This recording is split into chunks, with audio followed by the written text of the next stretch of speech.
I'm Clint, and welcome to Swatches Art Livestream number 88. We are still coming to the end of the Planeswalker Warcraft Art Challenge, and in this episode we're going to be taking a look at the entries from Group 1, their final illustrations.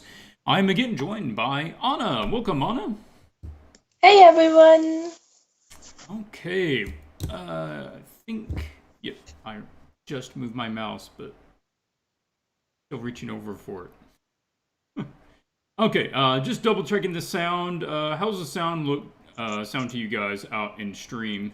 When you said test again, Anna, just so they can hear you. Yeah, so let us know if there's a huge volume difference between our two microphones.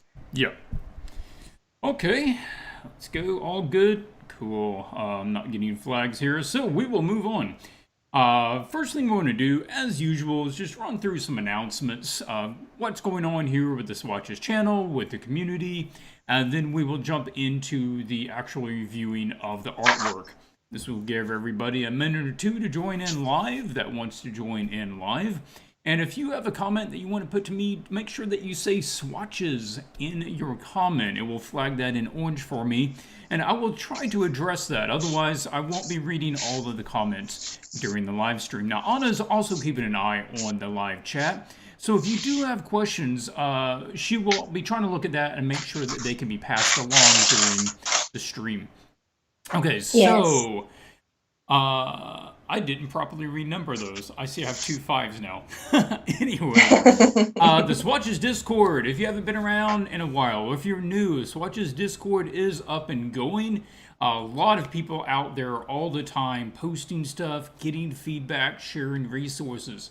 That is the link right there on your screen. You can go out there and join. We have rooms for sharing your art with no feedback, sharing art looking for feedback, as well as Art Challenge, and of course the Art Club. That's number 3. Art Club is a pretty new thing for Swatches. Anna has started that, and it is primarily just the studies that every artist should be doing that is geared towards the fundamentals in order to improve your basic art skills. These will be things like values, and drawing, just like perspective and form and shading and lighting and colors, these sorts of practices. It's really geared towards improving your observational skills. And Anna pulls together all of the resources that you need, gives an outline, gives examples. I know that we started a new set of, I guess, topics for the art challenge, for the art club this week. Do you want to talk a little bit about what that is, what they're doing this time? Yes, of course. So we are starting with with the third topic, so with week 3. We had so far like general value analysis things going on, painted some value studies. We did form studies with single forms, with combined forms, multiple forms, stuff like that. It was really interesting to see how different the approaches were. And the next topic will be, we are now getting our form studies into something more practical, which is still life. So we will look at objects, and I already have it prepared, so I will post it probably tomorrow because the day after stream is pretty late for me. I will post it tomorrow, where we have some still lifes with tracing overs and to analyze the forms in it, form breakdowns, and then some painted, only in value still life studies. And the homework, the assignment will then be to set up your own still life, light it, and paint it only in values. And the upcoming weeks, I already planned like the next, at least the next 4 weeks. I already wrote down a specific plan for each week, what we will be doing. So in a little sneak peek to you guys, we will covering the planes of the face. We will be covering the lighting of portraits, the different moods of portraits. We will go on the features of the face, in the far more future, we will then get color and composition, anatomy, and stuff like that. So there's a lot coming. And as far as I jotted down, I think I can fill the next 25 to 30 weeks, also half a year. We got definitely stuff to do. And I also get many ideas from the people in the art club, what they want to cover. They can always tell me, hey, we want to study this and that. Could you implement that? And I'm totally open for these ideas and try to make this art club a group thing. Yeah. Yeah, guys, just me to you. There's a lot of people that want to improve in the group, and I talk to people in consults about what do I need to do to improve. This is the sort of thing that you need to do to improve. This is how you get better. I mean, I spent years doing this kind of study. Observational skills from drawing and simplifying still lifes. Yeah, I've done a bunch of still lifes. I've done a bunch of landscapes and master studies and portrait sketches, all that kind of stuff. This is really good practice. It might not be as glamorous as doing a big fantasy character image. You know, it's not flashy, but this is where you're basically practicing in the dojo to learn all your skills. And then you put all of these skills together in your bigger pieces, which is basically what we see in the art challenges. Is people have been practicing and practicing and practicing through things like the art club exercises, and then they have to pull all that information together and all that skill together into a single image in the challenges. Okay, group 2 finals will be next week. We're running 2 groups on the same challenge. So next week will be that. However, this is the finals for this group 1, which means we need to be kicking off a new art challenge. I talked to you guys, got some feedback on what you would be interested in doing. So I've sort of combined that with what I thought might be fun or amusing. And so let's talk about that. Anna doesn't even really know what we're doing. No. He kept it secret from me so that I can't control it. I heard a lot of things that you didn't want it to be because you didn't want to stay busy. Yeah, I need a break. So let's see what you got there or whether I have to jump in. Okay, these two, I'm giving you 2 options again. I think the 2 option thing works really well. So it is the One Punch Man Ancient Space Challenge. All right, you can choose either One Punch Man or Ancient Space. I talked to you guys about, hey, what if we get an animated scene and when you do a realistic version of that animated scene? And I heard, hey, they've optioned to do a One Punch Man live action movie. I was like, oh yeah, that could be cool. Why don't we see some realistic scenes? You know, kind of a precursor to the movie that they'd be making. So I have a set of scenes you can choose from the provided collection of screenshots from the One Punch Man animated series. That's anime, if you don't know, satire. It's pretty funny. While some design and anatomical adjustments will be necessary to adapt the images to a realistic style, do avoid any major redesigning of the characters or scenes. Basically, imagine what the scene would look like if it were real or in a live action movie and render that. It would be your standard 1920 by 1080 film ratio, which would match the provided image. We'll take a look at those in just a moment. The other one is Ancient Space. I guess I forgot to type space on there. This is a fictional book cover project for a collection of science fiction short stories that are imaginative and surreal. The image should depict a largely empty sci-fi environment with a small character. The character is just as a connection point. It's not really about the character. The space should be old and abandoned. It should be constructed, not necessarily like a natural formation like a cave, but beautiful in a way. The figure doesn't represent any particular character. They may be facing away or even in shadow because we don't necessarily need to connect with them as a main character. The character should be passively enjoying the environment, like sitting at the beach and watching the waves, or appear as they are curiously just exploring the location. Keep in mind that there would be a title placed in the top third of the image. Don't put any critical elements in there. So let's look at some inspiration images. On the left here is a series of images by the artist Michael Whelan, Whelan, and some of the science fiction book covers and illustrations that he has done. I think these are all Michael's. And this is what I'm talking about. It's mainly just in curious and quiet sci-fi scene, a location that's a little surreal. And there's just usually one little character in this environment that's just walking around or looking or investigating. And this is the sort of thing that we're looking at. However, we would be looking at a 5:7 ratio for the image, where some of these are broader. For the One Punch, these are the images that you can choose from. We have this one I thought was cool because you would have like a foreground, background sort of thing. You can make him try to feel really big up there. We have some of the monsters, realistic version of the lobster and the deep sea king. Or if you wanted to even do like a Cthulhu realistic style of the sea creature. And again, the different planes on that with the character in the foreground is kind of cool. Or if you wanted to focus more on just the characters themselves and bringing them to life as real people, that could be cool as well.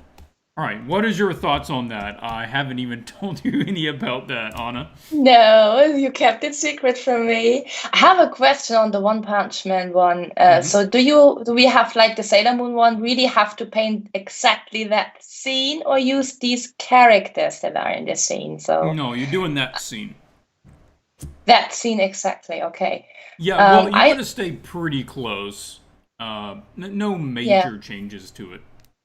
Yeah. Okay. So, for example, the crab could be a little bit more zoomed out and to make him a little bit more visible or something like that because he's really cropped in. And I could, for example, imagine for someone who loves design of creatures, he could really go crazy on that one. So to make this look more realistic or something like that. No, It's really because I interesting. mean there are other frames that you can choose from. I mean, like this is a show.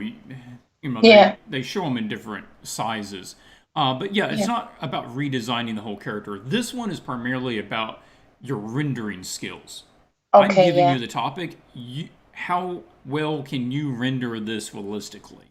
I Yeah. don't need you to reinterpret okay, well, it's a lobster, but what if it was instead snail? Or a turtle. I'm thinking it would be cooler if he was. No, we're not making him a turtle. It's just, can you do, a realistic version of this one? Yeah, Yeah. it So is like the it's Sailor Moon, but it's yeah. not necessarily doing it in your style, it's doing it realistically. Yeah. That's pretty cool because you can like you choose really cool things. I can see what you did there. So the guy with I really never watched the show. I don't know what they're called, but the guy with the fins in his face, this Hmm. fisherman died. It's so cool to make this really real. Even if you did not watch the show, Yeah. it's quite tempting, I must say. Especially also the girl with the crazy hair. Is it a girl? I think Hmm. so. She's looking so cute. You can make really cool things. The creature with the tentacles, make really realistic tentacles. Such a great challenge for your rendering skills and also the sci-fi scene. It's also different things. So you Hmm. can really, really do something where you say, I want to improve my skills on, for example, texture of creatures, or I want Yeah. to do this.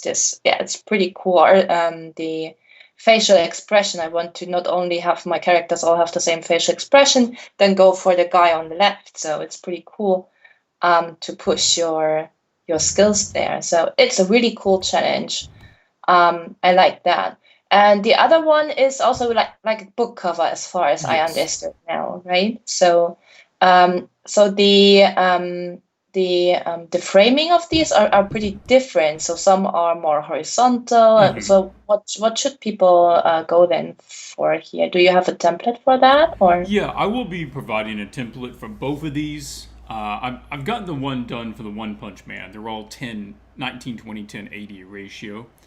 Yeah, And I'm renaming what the reference boxes are in the template, so that in those you don't need to do character designs. I mean, the character design's already set. I don't need you to change it.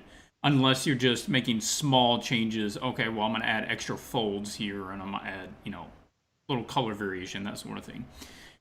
So in that case, it would be doing things like value studies of how you're going to maybe change the lighting or do realistic lighting, or if you're going to shift the colors to be in a certain different color palette. I actually got a question over here in the chat. I think it was Will asked. Said, so are we choosing one of these or your own? No, I'm just choosing these. There's a lot of screenshots that don't work well for this challenge, so I just went out and I grabbed some that I thought were a good variety. So we'll just be using one of these. Also, how much leeway, Adriano asked, do we have with the camera angles and lighting? Camera angles, none, really. Just keep the camera where it is. Lighting, you can adjust the lighting. Because this isn't realistic lighting. It's just flat cartoon lighting. And so, for instance, if you wanted I can't remember what this big guy's name is.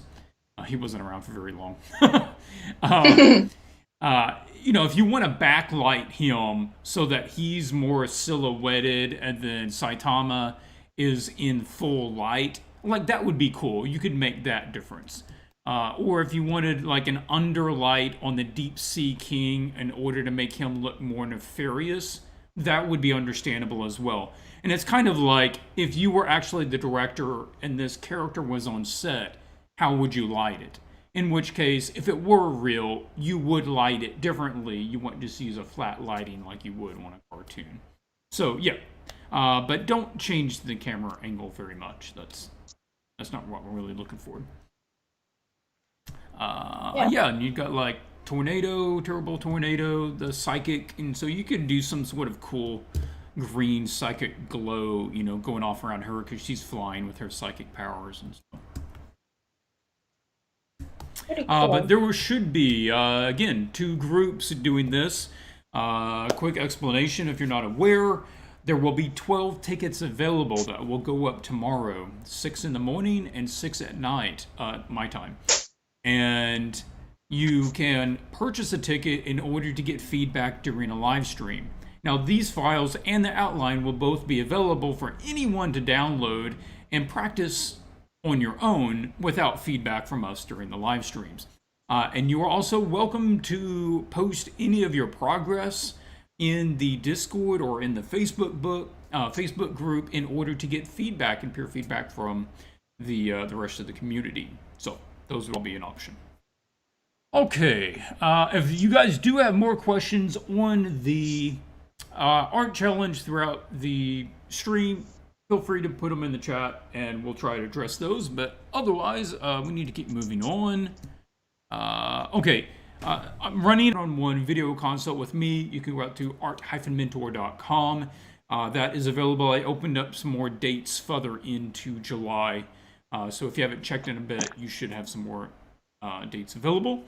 And hey, if you like the content, make sure that you comment, like, and subscribe. Okay, let's jump over to the images. We just have 9 out of 12 submitted this time. Yeah. And we're going to start with, okay, well, this just says challenge upload horizontal. It doesn't have a name. And I can't remember the name of the person who submitted it. Archer, Warcraft, Bluish. Kakui did the other one. I don't have it pulled up right now. I must click through these because some were uploaded in folders this time, so it takes me a little bit. Who else did it? The other one is from Whitecheck, the other Warcraft piece. Might this be the one you're looking for? Yeah, that is all over in purple. Yeah. Yeah, so because I really tried to make this work at sketch phase, so I moved 2 colors relatively late. Didn't finish the piece. I also didn't establish a light earlier, and I started messing around, so I'm satisfied with that, especially on Cat. So yeah, big improvement with the overall scene. And we will zoom up here to the top left and kind of look at the change here. If you guys missed the last time, the image here on the left is what they submitted in the concept phase. I basically suggested the direction you have here in the middle, and then further on to the right is kind of where they evolved that drawing. And so here it's just more dynamic. I think you pulled it off really well. You got the reference for the pose. It's a more engaging cat pose. You've got more depth in the image this way. So overall, I think you've handled that well. I'm glad you were able to listen to some of the feedback and find a direction with that. Yeah, I would agree. It's not finished yet. I do think it's coming along quite well. The Warcraft theme, feeling, kind of aesthetic, definitely coming through. So that's really good news. I think the biggest thing here is lighting and value. Just making this thing pop and getting clearer separation between the different objects. How did you see this one, Anna? Yeah, I had the same comment on this one. So the cat has all over just one value with some dots on it. So it's pretty hard to see where the hat is, and there is no depth to this cat. So that's a little bit of pity. Also, I must now also say I have now a different screen than I usually have, which is much brighter because I'm working from the laptop from my mother, and it might change some value or colors for me. So maybe you see it differently today. Because I'm at home and I'm not on my Cintiq.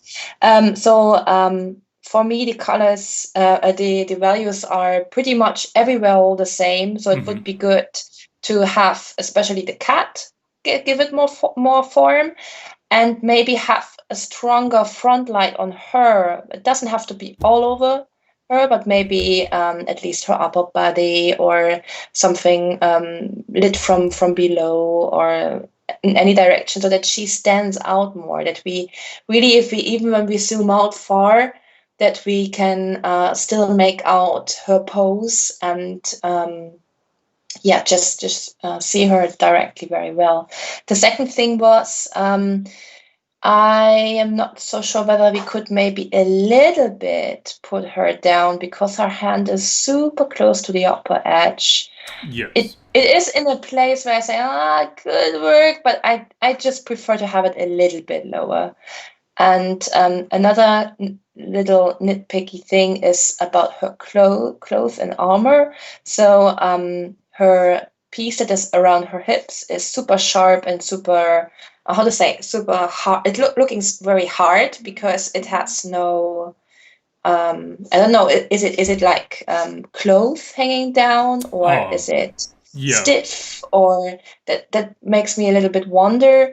And also her cape is super flat, so it nearly disappears if you're zoomed out. There is no cape visible, pretty much. That is flying in the wind. You know that part. I mean. And maybe either having it wrapping more behind her or leave it out at all, or just change the position of the cape, I'd say. And my last thing was, it's a really very monochromatic piece, nearly, except for the red in the foreground. But if you look at references from Warcraft, there is a lot of this purple pink going on, but they still have a little bit of green in it very often. So it's for the, I don't know what the area is called, but where these night elves live, these forests have very specific colors.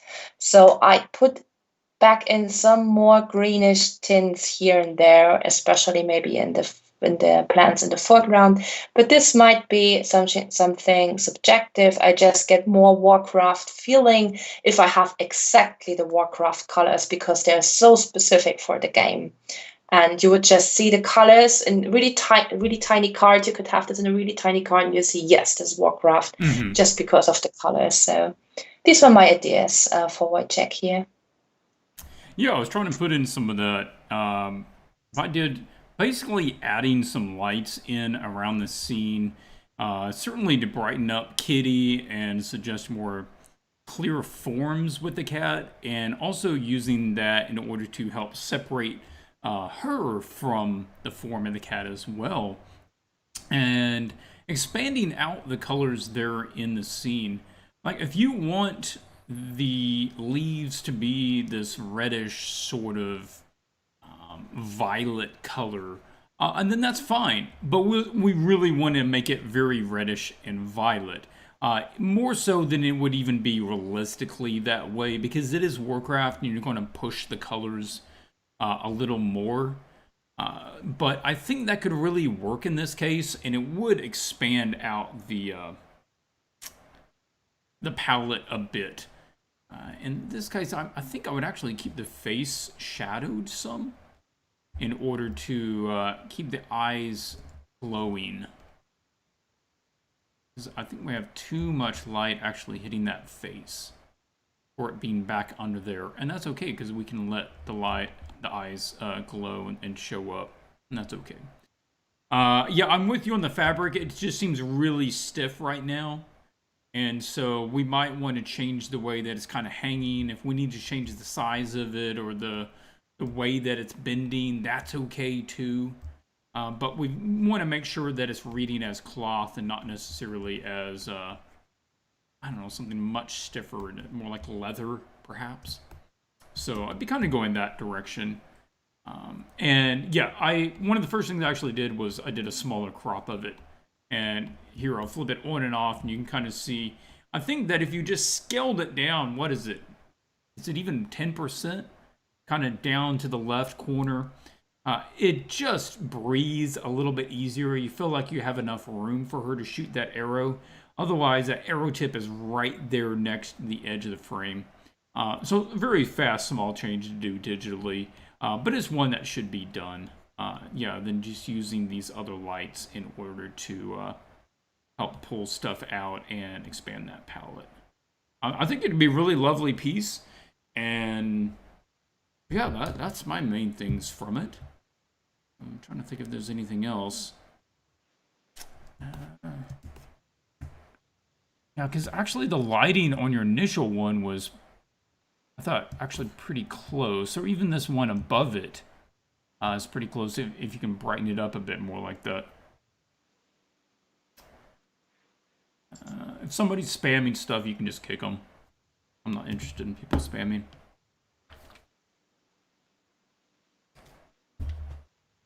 Well, by now I think it's really just questions, so I think we're fine by now. Well, in a moment. Hang on.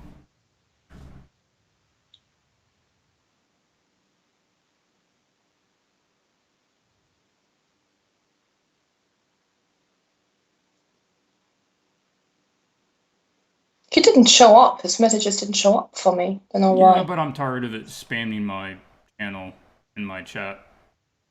Yeah, no, I didn't see him doing anything. That's why I couldn't do anything. I just saw Burr writing, and Dan. That are the only people that showed up to me. And Nito. And Kikoi.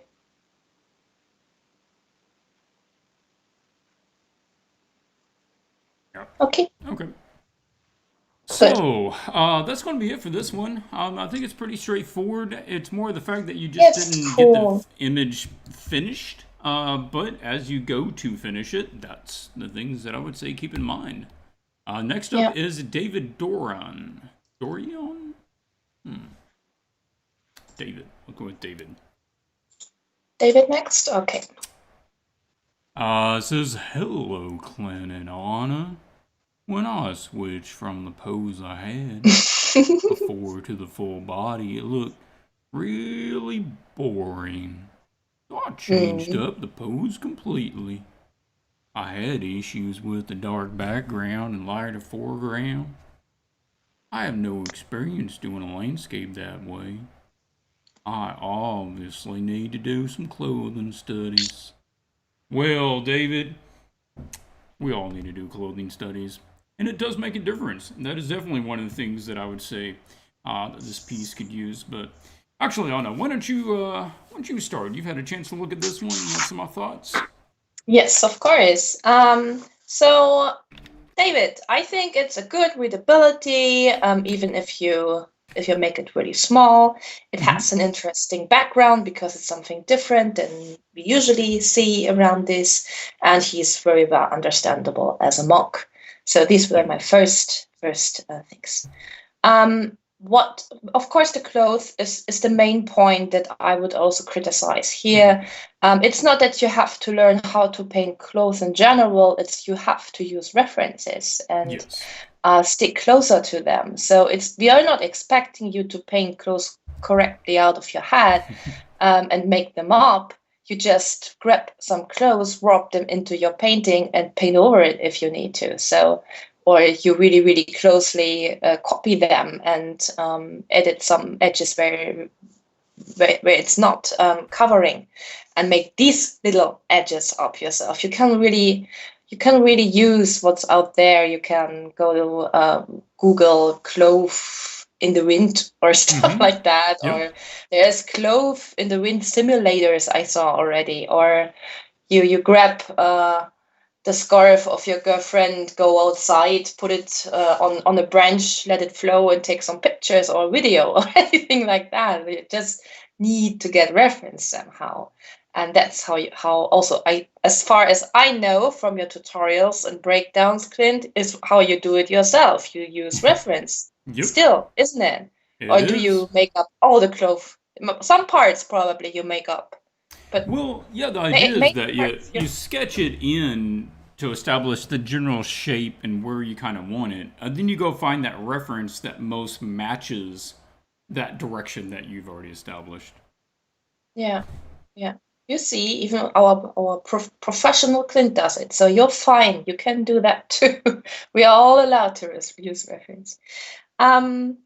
Yeah, the second thing is anatomy, especially around his feet and leg area. We are seeing the inside of his right foot and the outside more of his left foot.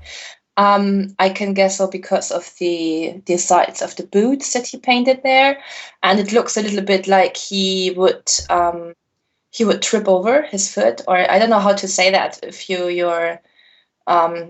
you're stepping on something and then your ankle hurts after that because it's you're slipping, like something like that. So it looks like he's doing that exactly in that moment because his foot are in such a weird angle, especially the one he's standing on. So this was quite peculiar to me. Then also his right foot is very close again to the frame, which is usually not so good place to put some body part because it would look like he's standing on the frame, which we don't want because it's flattening out the composition. The rendering, it's probably the same as with painting clothes correctly. Rendering for everything is pretty much the same for skin, for rock, for clothes. So some rendering studies, material studies could help there. And the last thing I'm going to say is about the values. If I don't have my program with me here at the moment, I cannot put it on black and white, but the value ranges look a little bit flat to me, like the background is all one value, and he is also pretty one single value. It's just when I squint, I would have to put it on black and white to see whether that's right. And his armband looks like a modern watch to me, which is also not so good. It looks like an Apple Watch or so. So I really reconsider the design. It's just throwing me off a little bit because it's such an ancient design but that looks a little bit modern to me around his wrist. Yep, that's from me. Oh no, I like those. I get the fact that somebody mentioned it. Like I think he's on his toes, standing on his toes. Yeah. Yeah, it's just that his toes are also right literally in the bottom of the canvas. And so you'd want to move him up or scale him a little bit so that he's not touching the frame. And so that's the idea there. I'm actually just putting it into the the Patreon reward, which is going over the illustration process. Folds. Folds are honestly one of the key visual differences between pros and non-pros. Non-pros try to draw what they think folds look like. Pros just draw what the fold looks like. They go get a jacket and then they fold it the way that it's supposed to be and they take a picture of it and then they do that. You can get to the point where, like, I'm kind of sketching it in here. I've drawn enough folds and I've studied enough folds that I could get a lot closer without having a reference, but I'd still want to get a reference. And so the reference is never exactly what you want. So that's where you supplement your understanding of the thing with your reference. But yeah, that alone would make a big difference. A couple of the other things that I've noted here is that we would want a little more perspective with the background because we're essentially looking down on it. So the same sort of 1 point downwards perspective that we have in your photo on the bottom right, we would be getting that same sort of effect over here. So it wouldn't be crazy. It wouldn't make this huge foreshortened V because we're not using a camera lens that's that rounded. But you would be getting more distortion than what you have. So we want to put that in there. Yeah, Anna's right. Overall, it's using very flat tones. Everything's very matte. And it's not real interesting. It's not very well developed that way. And usually this comes to not having clear light and shadow pattern. Things are just kind of lit instead of being in light or in shadow. So I did some paint over adjustments on this to establish what I was thinking with that as far as just a direction. So let's turn on some of those. First up is a linear dodge. What I want to do is help separate him from the background. You've got this lovely color back here. And so if we can get that background a bit lighter, then we can actually punch that up and also bring out some of the pillars. So you want the pillars basically getting darker at the top and then getting lighter as it goes down because there's more atmosphere lower down that's going to sort of pick up that light. So it's a really fast version, but that kind of lets you know. Next up is a soft light layer put over the body on the shadow to tint it to blue. Right? Because anything in the light will take on the color of the light hitting it. Anything in the shadow will take on the color of the secondary light source, or whatever the ambient light is. In this case, it's a very cool light coming from the sky and the environment. So it's going to tint to the cool side in this case. I'll put that in. Next up is a normal layer, where I'm just trying to, a darkened layer, where I'm just trying to flatten it out a little bit. Key thing to remember here, things in shadow compress and lower in contrast. Things in shadow have lower contrast. Why? Because they don't have any direct light on them. There's nothing to make it lighter or darker very much other than occlusion shadows. So that's what you're looking at. Things in shadow compress in value so that you don't have high contrast. And the main kind of shadows that you get in shadows that change values on things is occlusion shadows. So now we have a much stronger light, I won't say much stronger, a much clearer light and shadow pattern with that. Now I put the darkened layer at about 62% because I don't want to completely get rid of all the folds and that sort of thing, but it helps to flatten that down a bit. Next up is a normal layer. I just got a photo of some folded fabric that kind of had that same structure, bend to it, and put that on there. And so you could put that on there in order to get the idea of how it's folding. And you can see the contrast, you can check the color, that sort of thing. So that's what I would do there. Then next is just a normal layer where I was doing some painting about what you would do from that. Again, it's getting much too dark in a lot of these areas. You're dropping very close to black very quickly. in a scene where it's not really that dark, or the object is not really that dark, because his pants are a very light tone. So they're not going to be getting this dark on something facing upward. And so I'm coming here and I'm flattening out the tone, lowering that contrast, pushing more color into it, and then also just trying to give him a little more interesting shape. So if you even just get that color and run that color up a lot higher, it gives him a more interesting silhouette. It gives him some sort of personality. Otherwise, it's very straightforward that there's not a lot of difference going on.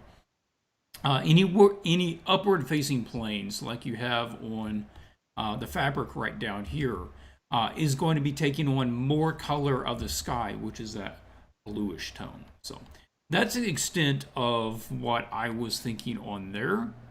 So you can kind of check that difference on and off about what that looks like. Any thoughts on that, or would you think about taking it in a different direction? That is just so satisfying to watch when you do overpaints. It's just so, oh, I could do this before, after the whole day. It's wonderful, Clint. It's really a gift you got there. It's really cool. I love these overpaints. And I really like it. Yeah, they're fun, guys. And this is kind of the mindset that you have to get in on your own images. As you sit down and you approach them like you're doing a paint over for somebody else. And that can be hard because you're emotionally tied to your character and you're tied to your scene. But it's about understanding those fundamentals. It's about understanding the principles of why light works a certain way, how colors work, how the dynamics of contrast work. And you can just start kind of stepping through these principles, and then they get you to the result that you need. So it's really cool being able to just know this and be able to implement it that way. So, all right, moving on. Next up is Usher. Okay, Schrader. Oh, no, grabbing the wrong one. This is, I tried my best to make the best design of character more interesting. I've been struggling with the background so far. Texas.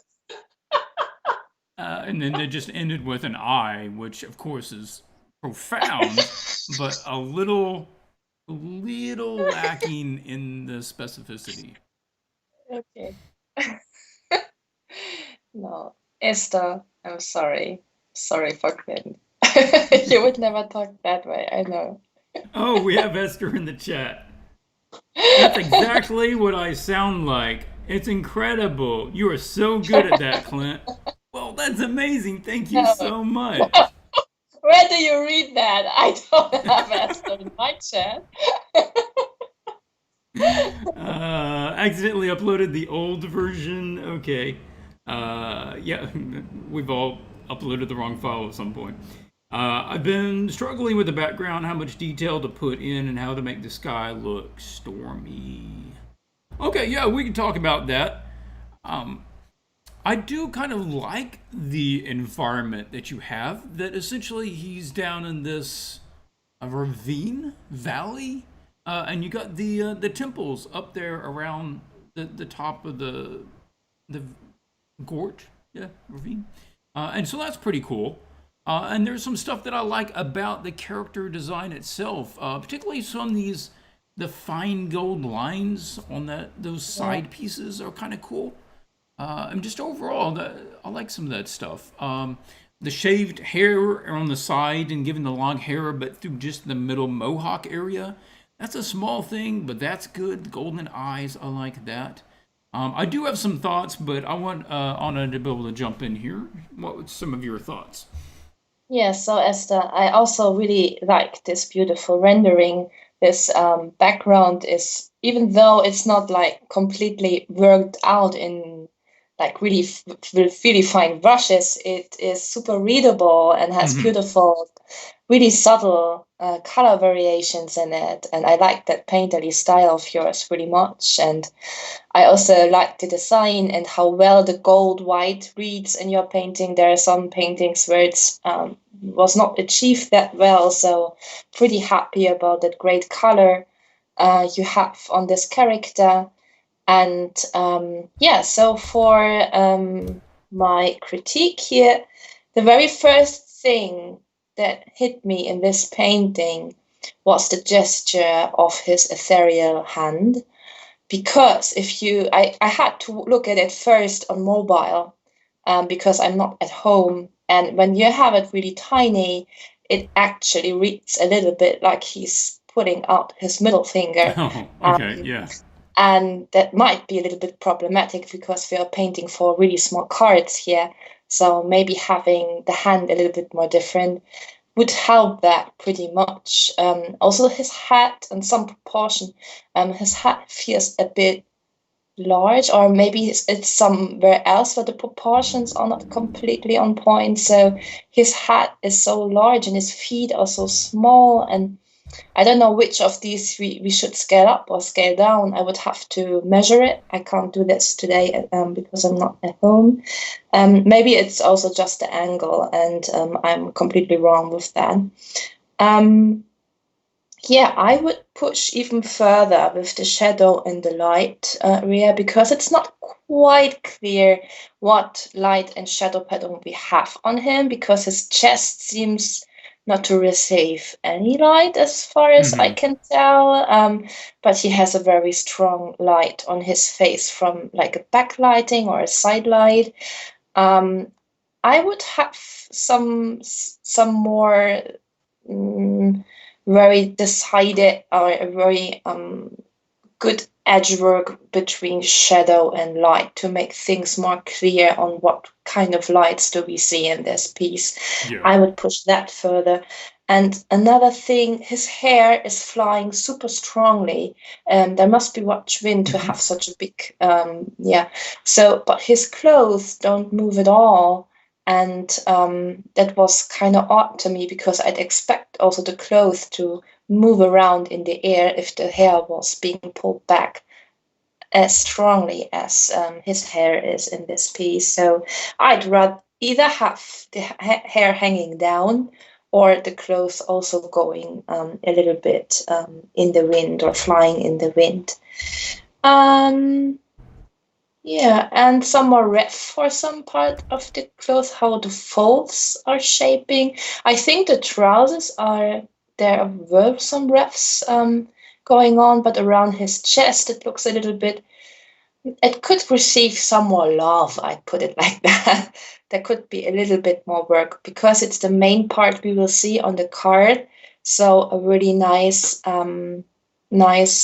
defined how is it called, folds on the clothes would be just a good visual treat for us as the viewer. Yes. Yeah, so that's basically what I have so far on this piece. That one seems kind of... Yeah, so I've been sketching in. That was one of the things I was thinking as well, is the fabric is all very static. And it would help a lot if you just let that be blowing in the wind. I've kind of drawn out how I would initially block that in, just kind of how that could work. And it would add a lot to the image. I'm with you that the lighting is a bit ambiguous, and this is another piece of know what the lighting is doing. Is it hitting directly? Is it ambient? And so just determining that should help a lot. Overall, a lot of the stuff I do like about the overall design. I was thinking that it might be good to do tone across here so that you can feel like that arm is coming more towards you. And it would help if you did that and you could kind of separate out some of the muscle groups and stuff. I did some little work on this just to showcase some ideas. The colors The colors do work in most of it. I think the colors work mainly in the background because they're more desaturated, and it harmonizes the different colors as it goes away. But the colors on him get a bit muddied because you've got whites that are they're just basically just brown. They're kind of muddy. When we could actually get a lot of color out of the whites, and the same thing with the skin tone, that you've got very grayness and warms and lights and darks kind of all in the skin tone, and it makes the skin tone a bit of a mess. So I'd be looking at finding some good reference for exactly what the colors are that you're going for. I was just thinking about the face. So with the background, I'm going to show you what, just to example something. I think you could get more out of the image by having a more epic background or rendering it with more light falling across it. And so I went out and I grabbed an art piece by Stanton Thing. I just went to ArtStation and I went to Google and found something. And so I dropped that in behind him. And so it's not exactly what we need. It's like more sunny and stuff. But just for example, if you drop something like that in there behind, it makes him actually seem more epic. Because the scene behind him feels more epic. And you can just do a mask over it. Now, I'm not saying use this guy's artwork. But what I am saying is you can drop a photograph, you can drop an art piece back there and move it around and see, do I like that? Does that put him in the right context? And also, does it create a color pattern that I like? Does it create a value pattern that I like? And then you could adapt this and say, okay, well, that's too sunny and everything, but I do like how the light's catching across on that opposite side, and I like how it's lowering in value as it goes back. And then, okay, what I need to do though is just design my own mountains, and I'm going to put my monasteries back in there, and then I'm going to swap it out for a storm sky, and so you can take that, but this can serve as a quick, do I like this direction? And if I put this in there, is it more epic? Okay, then I need to do something more like this, right? And then on him, and in this case, like, the environment is more blue, so you need to tint him more blue. Then, if he's going to be lit from the side, then it could just be a proper bright side light.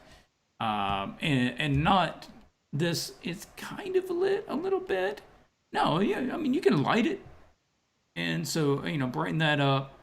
And then again, like the white will take on the color of the environment, in which case if the sky is cool, then it's going to be mainly cools. And and then working on the gold, so the gold is a bit more shiny. Right now the gold is all a bit flat, and so it'd be more about letting the gold get slightly darker and then having pop some more specular lights on it. Yeah, you don't. People say, like, is that cheating? No, because we're not using the artwork. We wouldn't actually let any of this artwork stay. You're just using this as a mock-in whether this sort of look would be right for the piece. Instead of sitting down there and drawing for 2 hours to see whether it, works or not.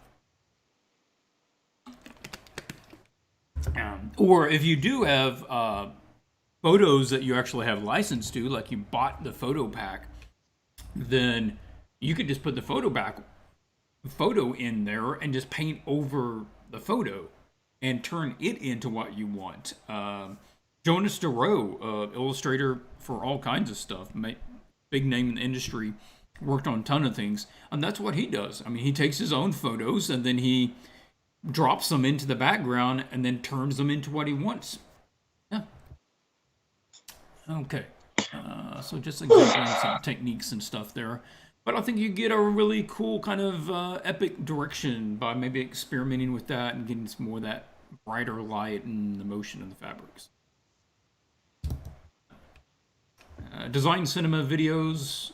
Yeah, I do endorse Design Cinema videos. Good content out there. I like watching some of his stuff. Haven't in a while, but it's good stuff.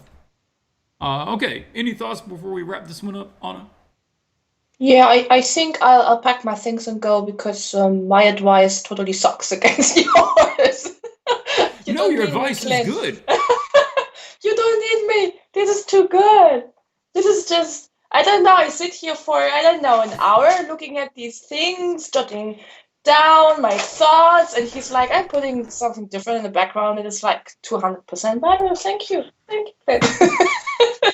No, I mean, You like, don't they need can me. use this background, but it's okay. What is this Yes, other yes, yes. background doing? Well, No, they're I having some see. direct light Yeah. hit it, and then there's also more planes of it, and then they've got low clouds, and this is what I'd be doing. This is how I'd be using the image, right? You sit down and Yeah. go, okay, well, what is he doing in order to get that epic feeling? Okay, now how can I get those elements and apply it to what I have? Yeah. Cool, cool. No, I'm interested in how much Esther will do what you suggested. You know what? Or Maybe whether next she will do time you should do all the all of paint them. overs before stream, and then we'll take a look at them. Yeah. So just as an explanation, so Clint and me, we never like exchange our ideas or something. We just have a really short talk before Yeah. stream, and then we start right away. So there's not like we are thinking together through things. Oh, what could we change? Mm-hmm. It's like each one having their own ideas, and sometimes they match, and sometimes they're different. So, yeah. So that is why I'm also often amazed and shocked when I get to see the stuff what Clint came up with. So. We don't usually compare notes or have time to compare notes beforehand, but we both do take notes. Nito had a question. Can we do a sky like that for the challenge, or does it need to be way darker? During the challenge, if you're still working in the challenge, then yeah, it does need to be more of your stormy sky. But ultimately, it's your image. I mean, I'm not going to force you to do anything. I'll hold you to what the outline says. But if Escher wants to now go do a scene like that and turn that image into that direction, go for it. I mean, doesn't mean anything to me. We're outside of the challenge now. You can do whatever you want to it. So, but if you're still in the challenge, then yeah, do try to follow the outline. It's given there for a reason. So this one is from Juan. One said, I played with the idea of flow for the cloth patterns and for the overall image, wind, moving things.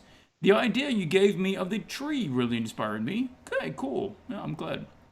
To push this as far as I could. Not sure if it's 100% of the MTG style. Thanks. Okay, I think this one's got some cool stuff going on. Lots of gold going there. The tree is kind of good.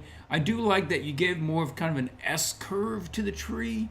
It keeps more of that flow, yeah, again, throughout the image. Keeps your eye moving more instead of just a static, straight tree. And there's some sort of like statue or something there in the background.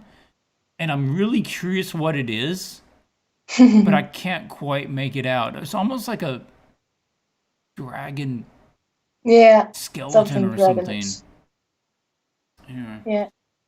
Okay, Anna, Mm-hmm. hit me. What you got? So, when I opened it, I was wowed by the beautiful color he used on the arm and the chest area. I really like the strong. He's really brave with the colors. So some people are a little bit more, subdued and are unsure, and Juan just went for it and did a very bright, nice color, and I like that a lot. I think the tree improves the composition of the painting also much more. And yeah, I like the general idea of the background, the statue there. It all makes sense. To my critique, so proportions is the first thing that also hit me in this piece, especially around the legs, they're super long and compared to the upper body. And the bending of his left leg also, it looks a little bit, it's more like a curve rather than with the angle of the knee. So I think it's because of the trousers that are a little bit poofy around it. So there is a new upload from League of Legends art that we also posted in the Discord group, a new character art for Yasuo. And you can see he's also having this really white trousers there. But when he sits, you see the area of his knees really well worked out. So you can see still through this puffy trouser his anatomy. You can guess it from there. And I think this is really tricky to do, but this is what this piece could use a little bit. Also, his left arm looks quite short to me. I'm not sure whether it's supposed to be more pulled behind him, or it looks just, especially the upper arm looks super short to me. So it's a little bit of proportions in general that could be adjusted in this piece. You can also tell that also he did not use much reference for the clothes. So this is the same as I said before. Get some reference, put them on your painting, and paint a little bit over it to get like a guide, and then you can go from there and invent a little bit. The last thing is about the background. So it's a bit blurry. So some things like the statue would be nice to have it a little bit more defined and visible so that we really see what we are looking at there. Also, the values could be, especially on the bottom, be put up a little bit brighter so that the character in front stands out even more. So I would separate it even further and have maybe the lower body of the character being a little bit darker, so it is a really nice contrast, as you have in the reference there with the Ajani piece. So there's also really, really sharp, nice edges, and he stands out really well. And I think a little tweaking here and there could do that for your character too. Also the hair, if I make it really small, like on my mobile, I didn't even see that he has this hair there because it's so dark. So make this also stand out more if you want it to be part of his character design. So it must be readable. And you had that a little bit better on the submission before, where he was really much more standing out. So even with a small size, I could see everything of the character. Here, the tree makes things trickier. You must now a little bit more play around with the values and edges, and really be more decisive about things, and plan them out so that they still work out even with the tree.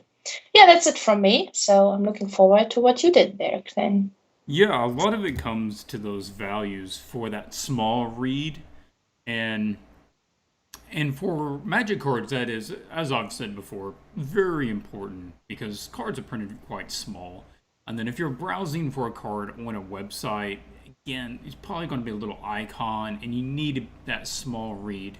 So I would suggest probably brightening that background, those back mountains, and maybe even the sky, and bring it up a little bit so that we have better contrast between the foreground, midground, and background. And yeah, the proportions, he's a little stretched.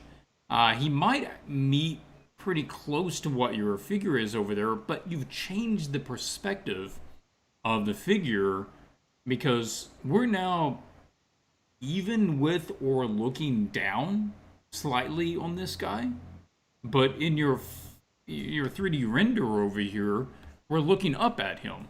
And again, coming back to that belt, you have the belt curving down where we'd have the belt curving up on the other guy. So where is the camera? And why did you switch it? Why is this one better necessarily? We still have the horizon down here, so I think we're supposed to look up at him. In which case, we just have the belt reversed. Then the legs make a little more sense of their size because they should actually be closer to us because we're looking up. In that case, the legs could be, quote, longer. They're longer because they're actually larger, perspective-wise. But most of the stuff in the scene just isn't following that low perspective.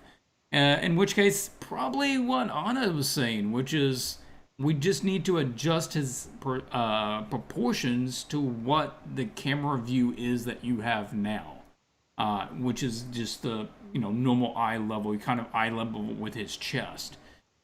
In which case, yeah, we need to move his legs up by about half a head length, and maybe move his torso belt stuff up a bit as well to make room for the legs. I normally, the pants aren't real poofy on the top. They just follow gravity. And so they usually follow the top of the thigh, and you see where that knee is pushing there on the end. Okay. Other things is the read of the fabric and the gold is getting really muddy. And I would prefer what you actually had earlier because it reads much clearer. It's white fabric. And now it's this white fabric with gold, with skin tone that's bright, that's the same color as the white fabric, with a golden arm that's also kind of flesh tone. And so basically all of the skin and the golden arm and the fabric are the same colors. And they're all just this kind of contrasty right next to each other thing. And so we need to really simplify that. We can have things like gold edging on the fabric or a very simple design on the fabric. But it needs to be primarily white or primarily gold. Probably white since it's going to be around his skin tone. And you're rendering the gold very similar to the skin tone anyway because of the lighting that is under. So I'm going to suggest making that change. It would be a lot better. I did put a levels change with the background and brightening that up, and you can kind of see what that does. I think it just allows those foreground and the midground to be having more contrast to allow it to get darker. And then I was also thinking on the tree that if we have this much bright light on the character, which is a fairly intense amount of light, the tree isn't hardly reflecting that at all. Like, it's not showing that kind of light. So I would be thinking of having some tree spots that are really catching light the same way that he is, and make it feel like that light is more universal. I just got a picture of a bonsai tree, and I just like roughed that in there to kind of show you. And then you're good adding things like some more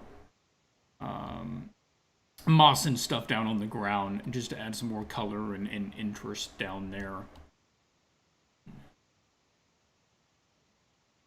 And that's as far as I took it, but I think that sort of thing. And yeah, I'd be looking at maybe the shapes that these pants are making again, and moving out of as much fuzziness. Like if you look at these MTG references, they don't necessarily get fuzzy in the background. They just get more limited in value. But things are still pretty clear. And they don't... this right now is just kind of... I'm not sure where the edge is, and I'm not sure what I'm looking at. Okay, let's wrap it up on wands, and we're going to move to the next one. We have Kakui.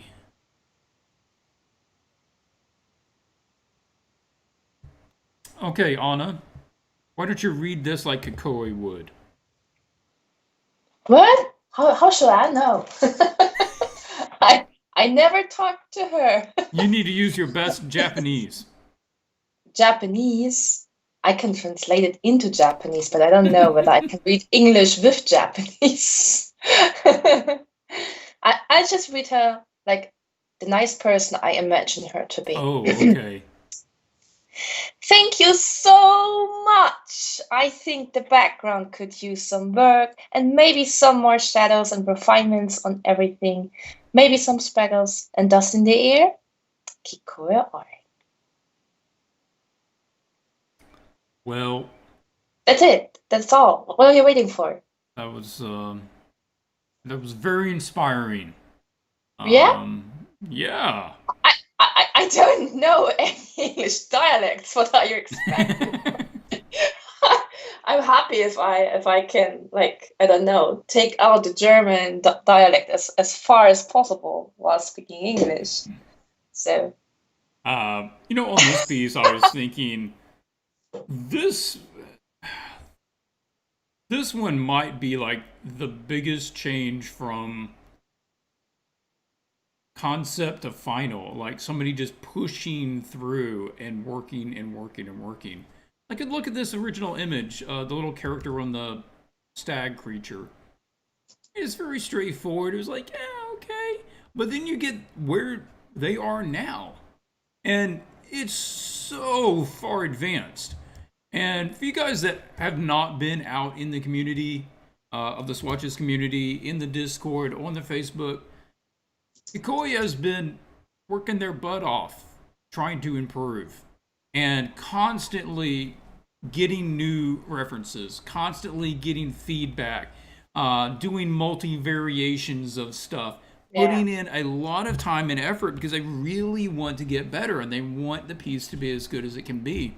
And so I think this is just a really great example of somebody who had a basic concept to begin with and just kept pushing it and kept pushing it. And now it's this pretty dynamic scene. Now, I've got some suggestions about stuff we can do with it, but I personally am very proud of the progress that we've seen on this image. So, all right, would you kick it off? What was your thoughts here? I know that you've had a chance to see this. I think you've probably seen it out on the group page as well. Yeah, so I also like how it developed very much. It's very dynamic, and she's in a very cool action pose. And Kiko also took a lot of time to figure out how the armor would wrap around. So she was thinking in forms in 3D and anatomy, and she got like everyday feedback from people who are helping her in the Discord group. And it's really cool. So thank you for so much work, Kiko. I think you will learn a lot from this one. So for what I have to critique, let's say it's just more nitpicky things here. The colors in this one they're feeling very divided to me. It was my first impression. Like, she is only purple, like the background is only greenish blue. The bow is only yellow blue. So they feel like they're all in different environments, but not really belonging to each other. So I would try to unify this more, to maybe have her lower half of the body receding more into that atmospheric bluish greens or something like that, because there's foreground or reflections of ambience, of branches that are really close to her very bright hair and receiving some of the light there, or anything like that, just to make them a little bit more unified, Yes. so that it doesn't look so cut out anymore. The background could get some more details, like little plants or moss growing, or some little, how are these called, lianes, or where Tarzan is hanging from? I don't know what it's called. Vines? Yeah, vines. Yeah, some vines hanging down from the branches would be cool. So a little bit more detail here and there, or some mushrooms growing on them. So there's a lot that can happen in a tree. I see a little bit. I talked to Clint of that earlier because I was insecure whether it's just me or it might be a really anatomical thing around her chest area. We see a lot of her front and top part of the chest, but I can't see much of the side of it. So if you go and look on her style direction reference, you see very well defined side of her body. And her chest piece looks like it's starting underneath her armpit and then wrapping all around to the middle, in front of her, or to the middle front of her chest. And I think giving there a little bit more form, a different form, might help, conveying the shape of the chest there. And I think then maybe the hair render, I'm also struggling a lot with hair, so I'm not good at giving advice on that yet, but it doesn't look, or it is not as good as a render as the rest of the pieces. So I think Yeah, it doesn't seem as you could finished. up the game with the hair. So I think this, because hair is so close to the face, focal point, would be good to have a little bit more of nice hair on her as well. But that's just my nitpicky thoughts on that. So, Clint, what have you got for us? Yeah, I'm gonna jump off and talk about some of those topics for a minute. Yeah, the chess seems like it is tricky. It is just a tricky angle with a tricky pose. But I think you're right, Anna, that we're not indicating enough of the side, and I don't think it's necessarily because she's not thick enough. Because I feel okay kind of where the lat is back there. But I think that the front of the chest isn't coming out far enough. Now, it was almost too much last time, and so we had talked about changing it. But I would say, bringing the breast out a little bit, because essentially we're having the breast fall very high on the chest. We're having the chest plate up to essentially her, almost up to her neck. And so we need to be able to allow more distance. Like if we're looking over here at this character with the Warhammer, I mean, if you look at, you've got all of that distance down there, and then you basically have the curve of the breast. And then we're not really having that. We're just having it kind of running from the neck immediately to the guard right there. And so I'm going to say all of that chest piece can probably be moved down a bit. And when you do that, you're actually extending more room for there to be a side to it. And we're also rotating this a little bit over to that left side. And so that kind of allows you the chance to curve this back under there.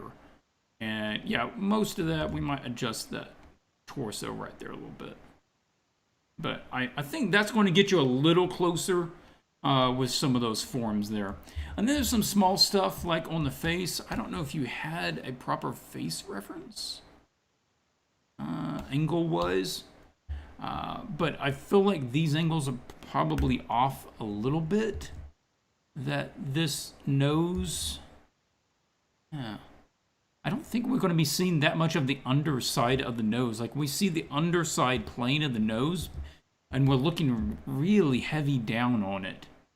So I'm going to say we really need a face reference in this angle, because the eyes and these features, this is going one angle, this is going a different angle.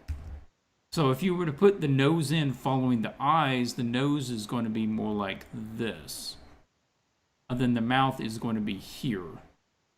And so there is a difference of viewing angle on both of those. And these are right to themselves, and those are right to themselves, but they're not all right with each other. So you got to check that. The hair it just needs more love and some more rendering. Overall, I think the style is pretty cool. It's sort of pretty edgy. It's interesting. Other things that caught my mind or caught my eye. Her arm is going in between the string and the bow. This is just kind of a practicality thing. You wouldn't grab it through, because if I've got the string here and I'm holding it, how do I draw the string with my other hand? Right? There's no way. I have to grab it from this side of the string so that I can pull it with my opposite hand. In which case, I have that too.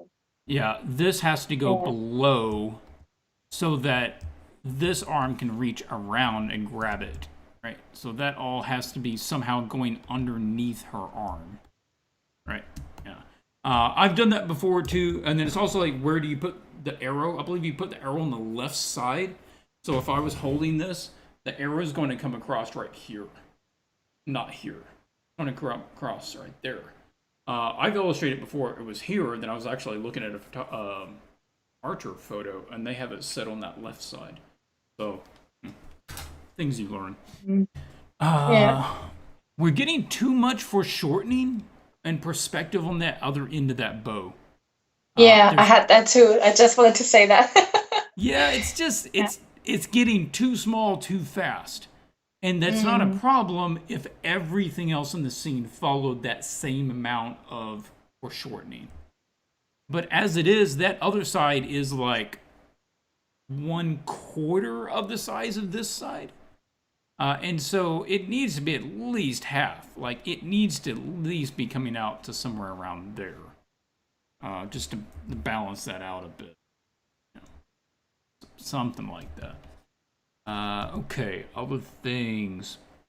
I'm with you. It was one thing I was going to say, which is we need to unify the color. Just bring a little more nuance to the colors. The everything is just bright pinkish red and violet. Where you can tell even in this other image that with the lady with the warhammer, there was some extreme color variations. Very red hair, green eyes, gold, blacks, silvers, but they all harmonize a bit. And that's because there's several different ways to harmonize colors. One is to use, we can write it down here. One way to harmonize is to use analogous colors. So any yes, I think. And it's any similar color. So violet and blue are analogous. So they're going to automatically work together. And we have green and yellow are pretty close. But right now we have too much of a disparity between greens and yellows and violets and blues and all kinds of stuff. So that would be one. Number two is to use a key color to unify it. And that's essentially where the color of your light tints everything a certain direction. And that's if I got a hard light layer. Let's say hard light, I'm going to set that at maybe 50%-ish. And then I come in with a green color light. Something more green. And then this keys all the colors together by tinting them all. And so they don't all separate out as much. And that's another way to do it. And the last way to do it is through... no, just this side. Thank you. Desaturation. Saturation. Or you could say /vibrancy. Because all colors become more unified because all colors, when desaturated, reach gray. And so everything nearer to gray becomes more alike. They essentially become more analogous the more desaturated they get. So that would be kind of what we want to do here is probably a combination of a little key color, and then mainly we want to just jump the vibrancy off a little bit so that they can play together better. All right. Next up, I was thinking we need to scale this down and maybe add some more light to the background. So I feel like she's almost not having enough room, and also I'd like to see her slightly over to the left side a little bit more. I think you were right to center her up more than you did in the last pass, but maybe you went just slightly too far.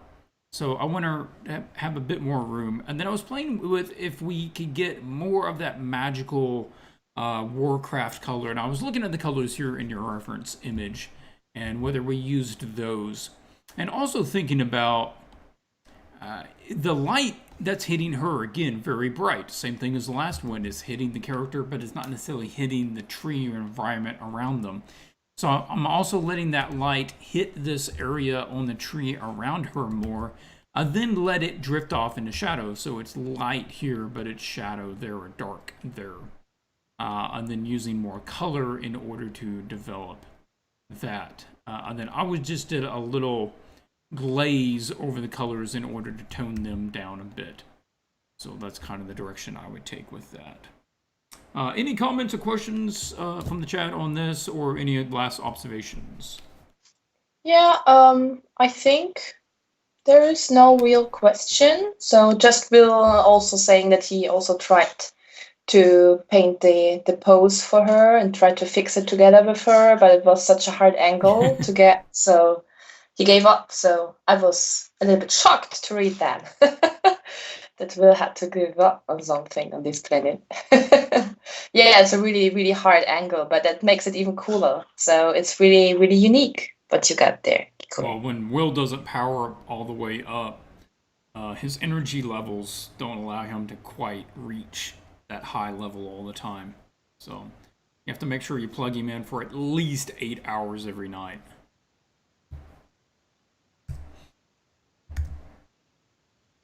Nope, don't save. Okay. Will says 90% of my art life is giving up and crying. Crying. Oh, poor Will. We are Well, that was just life in general, but okay. Marzina... Life in general is giving up and crying? Clint, this is not very positive thinking. You're all gonna die. Get over it. Okay. Let's get this done here, guys. Narita. So we can yeah, lovely to see your work again. And you went with Comp 2, okay. No comments, so questions written in here. But beautiful piece. It reminds me a lot of Cynthia Shepard's sort of approach. Yeah. Her sort of painting style, which is lovely. I met her before. Nice lady. And a good art director, too. So, yeah, what is your thoughts here? I did some minor little paints just to showcase a couple of things, but not a lot. So yeah, let's hope you have it must something be good. minor. Yeah, it must be super minor because the only thing I push a little bit further is the light in this piece. So the light of the arm could be a little bit more bright. The light on the character could be a little bit more defined, and like shadow and light areas being a little bit more taken further away from each other, so a little bit more contrast and also more defined on where the light really hits the character. Mm-hmm. And general, it is a little bit, when I look on my mobile on it, it looks a little bit dark and hard to read. So push some contrast, brighten up some areas. For the background, there is not much in the background, but I don't know whether we need more in the background because it's a beautiful background. It's simple, but you could add, of course, like some buildings or waterfalls or stuff like that. But I'm not sure whether this piece would need it actually. What do you think on that one? Just basically I'm all for almost me. okay with the background kind of as it is. Yeah. If anything, I'd maybe just put some floating rocks up there just to make it a little more fantastical. I don't think it would change things up much. And yeah, that's probably about all I would do. I think, and that's about all it needs. Maybe unless it needs to have more vegetation. In which case, that's kind of set might, by the location. I might be mistaking it, but I feel like in the sketch she submitted, the shoulder was a little bit more, or his shoulder that is more back, more further away from us, was more tucked in or a little bit more turned away from us. So I just feel like the silhouette suffered a little bit from that. I would put out the arm, the ethereal arm that is such an important part, is pretty much framed by the upper body, but it's not getting a nice silhouette there. So it gets lost a little bit. So I can't pull up the sketch quite close on this device here, so I can't compare much, but I feel like it was a little bit better in the sketch. But this is just a minor thing. So maybe turning his upper body a little bit more away from us so that arm stands out a little bit more. It's just a suggestion. I think you would have to play with that. I just feel like it's not standing out well, the arm. Oh yeah, I just read Will also said it's a little bit boxed in. This seems to be the right English. Yeah, because in the original one, you had this side, I think, considerably darker, and that arm showed up better against it. That was one of my thoughts. I do like your thought of overall, it's just a bit dark, and I've been playing around with just a levels adjustment layer to pop some of the lights back up, give a little more contrast, help separate some of the stuff out, and areas that would be lost to darkness. And from someone who's had a lot of stuff printed on cards, a lot of this would be almost unreadable visually because of the tones. Like all of this, you're not going to make out any of those details. You're not going to make out any of this. Like all that rendering is basically going to be useless because it's too similar and nobody's going to be able to tell. Same thing with like some of these rocks and stuff back here. So you have to get in the habit of using a bit more contrast and a bit more color than what you need on a screen if it's going to be printed on a card. And that was kind of the outline here, so that's what I'm going to say. I was looking at changing a bit on this upper body because it feels like his shoulders are kind of curved in forwards, and it just makes him look a little weak. And I would adjust his shoulders so that they're a little more broad. He's a little more with his chest out. And maybe this was right following your little model guide, but at some point you grow beyond what your reference says and you have to do what's right with your image. So I did... okay, well, I put those up there. We'll look at that in a second. I forgot I had these other layers first. I have a lighten layer where I would be looking at pulling out some more color and making some of this stuff pop. The birds, I think, are really cool. I think those are a nice addition, but I would use them more graphically. I would make sure that like all of the bird is more of that pink that's being lit. And then the one in the bottom left is more of that light blue. And so you're not stressing the light and shadow pattern on it as much because you're wanting that silhouette of the bird to read when the image is very small, and that's what you would have to do. I would also be looking at separating him from the background a little better because the values, the colors are not the same, but the values are very similar between that back shoulder and that sky. And so if we can brighten up his shoulder and say that there's just a bit more light hitting that, then he reads against that background a little better. And then I went ahead and added more light along the top of that fabric and along that side of his face. So again, raising that value up slightly so that it reads. Also, this fabric in the front is dropping down to near black very quickly. I'd be looking at maybe pulling that up slightly, and then the fabric facing up towards that golden light will have a tendency to brighten up a bit more than what we have. And so I think that color, and especially that warm gold color, is missing, and we could get more of that in the scene. So I'd be pulling that up a bit there. That would be one approach. The other way is not making him lighter than the background, but actually making him darker in the background, in which case we want to push the shadow darker, and we want to brighten the background. And so that's the background brightened here on this flipped layer. Same sort of colors. It's still overcast, kind of stormy. But we want to come here and darken this and brighten that. And so now I think the silhouette stands out a little clearer. The figure stands out a little clearer.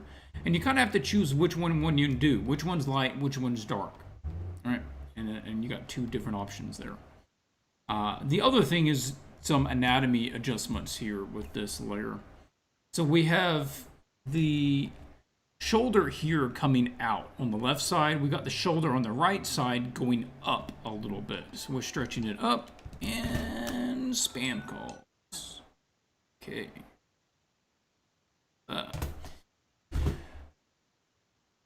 Yeah, so right now his shoulders are just kind of, this shoulder's real close and real high, and then it drops down quite a bit.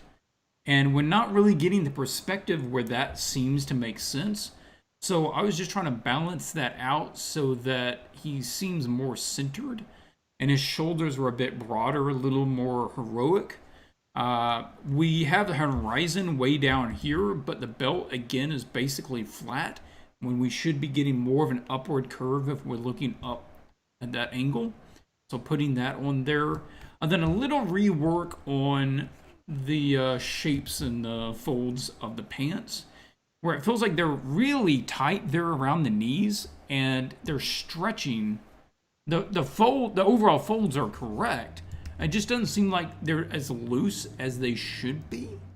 And so I was adding just a bit more of the puff around the knees so it feels like it wouldn't like pull out from around his knee, right? Because it's too tight. Looking at that little change there. But overall, I like it. It's a beautiful scene. I think the glowing arm is working especially well. That really strong golden color showing up. Personally, I would probably get the fabric and do something more interesting fold-wise with the fabric. It's a very simple, just kind of soft C curve. When we could have it like twisting around in this kind of more ethereal way. But I could see it this way as well. Okay, any last thoughts, Anna? No, I just typed in the chat that I think Marcena is really already a very experienced and advanced artist that we had in this challenge, and it fits the world of Magic. Her style fits very well. I mean, she's also having mentorships with Anna Steinbauer, I think it was, and she's really interested in that field and really active and learning a lot. And I think she will soon end up on the next card set. So I think she should shoot them a message and throw her portfolio at them and see what happens. I don't want you guys to feel like I'm just trying to nitpick it and that I don't recognize what's good with this image. I definitely recognize what's good with this image. I recognize what's good with all these composition studies. I figure most of that is self-explanatory. What she's doing right is very evident. And so I don't usually take the time to just note all the things that are being done right. They're coming to me for what can be better. So that's what we try to focus on. But yeah, beautiful stuff. I fully expect Marcena to start picking up some card work if you haven't already. I'm completely capable. She's better at doing this than I was when I started doing work for him. So you see, Marcena? Planeswalker final by Mr. Oates, who wrote a novel down on the bottom left.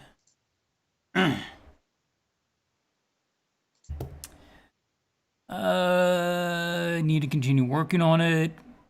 It's too contrasty. Yes, it is. Good observation.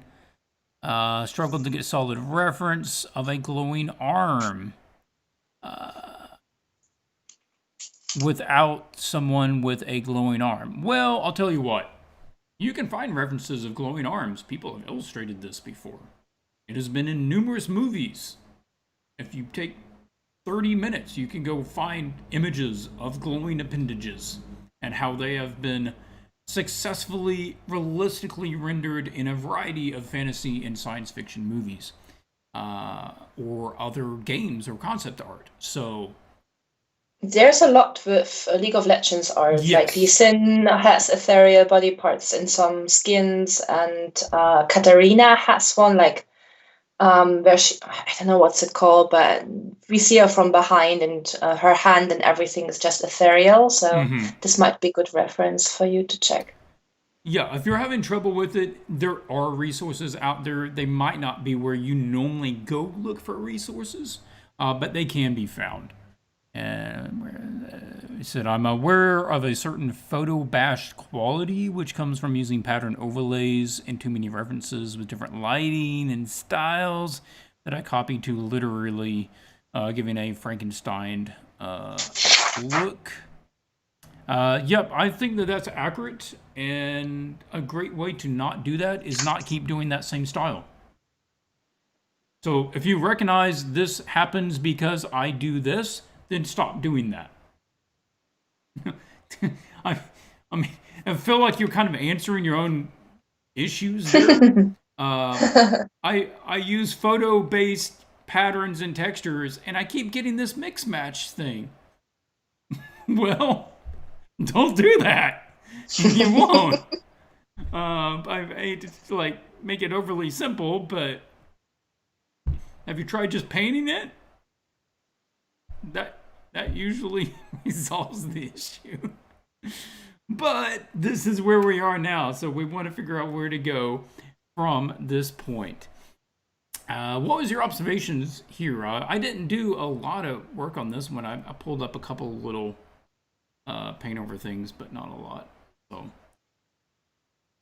So for the comment, and then you said yes, it is with the contrasty.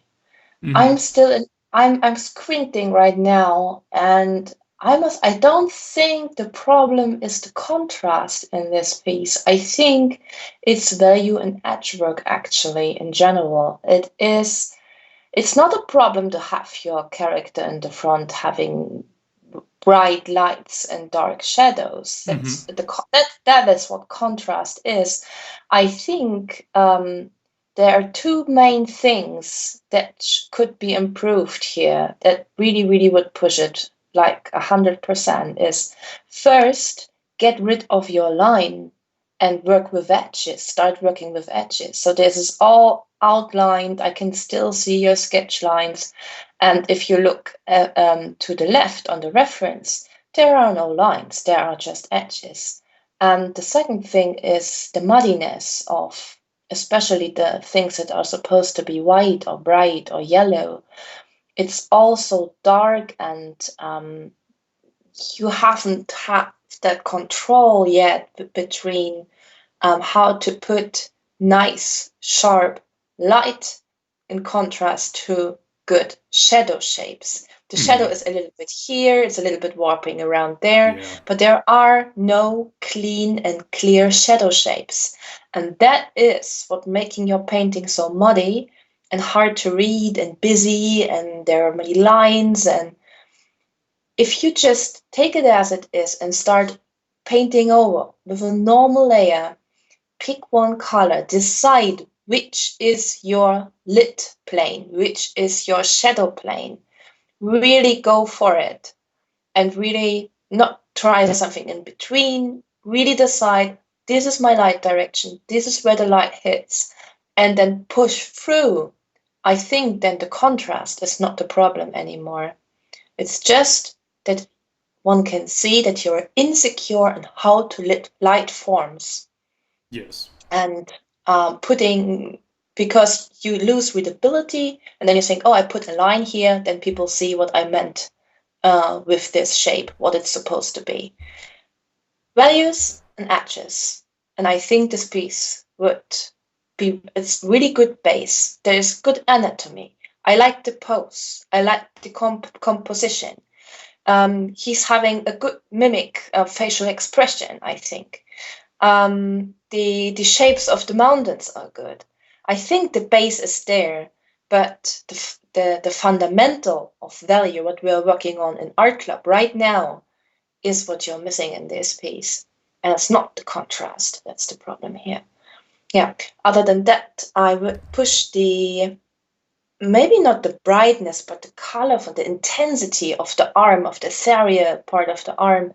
I would push that also a little bit further because it is a main trait of this character. This is what's making him stand out from other characters in this universe. So I would put more effort into making this arm pop a little bit more. And then I think you got a really good piece there. Yeah, I would agree. The issue really comes down to, again, not understanding and not considering what's being lit and what's in shadow. Things are just kind of shadowed and kind of lit, and the shadow sort of just bends around in different places, and this happens a lot because I think you're trying to trust patterns to do the work for you, and photo textures to do the work for you, but they don't understand the forms that they're trying to be. So do a proper 3D study of the subject and just break it down into basic forms, basic planes, and just do a black and white study of it. I was kind of doing it there and just figure out what is actually receiving direct light, and then what is actually in shadow because it's not receiving direct light. And then we have to use those value differences. Because, yeah, like you were saying, he's like trying to do a realistic painting, but he's using line edges, which isn't working. It's like you need to be lowering the opacity or painting out your lines as you're going. You want to get in the habit of being able to use value and tonal differences between objects to create the edge. You don't want to get in the habit of using lines to create the edge. That is not that lines are wrong or lines are bad. They're absolutely right for certain styles of art, just not this. And so we want to make sure that we're getting rid of all those line layers and you're not outlining things in order to establish an edge. Because in this case, if you get rid of that edge line on the side of the head, you're going, well, the head is basically bleeding into the clouds because there's the same value. Where, okay, same thing with this white fabric next to his face. If you get rid of that edge line, that fabric becomes really, really difficult to see against that cloud. Well, you've got to come up with a better solution, a value-based, not line-based solution, which is somebody has to be lighter than somebody. Somebody has to be darker than somebody. And which is it going to be? Foreground, background, one object, the other object. And you go through your variations to figure out that sort of thing. So, yep, I'm completely on board with that.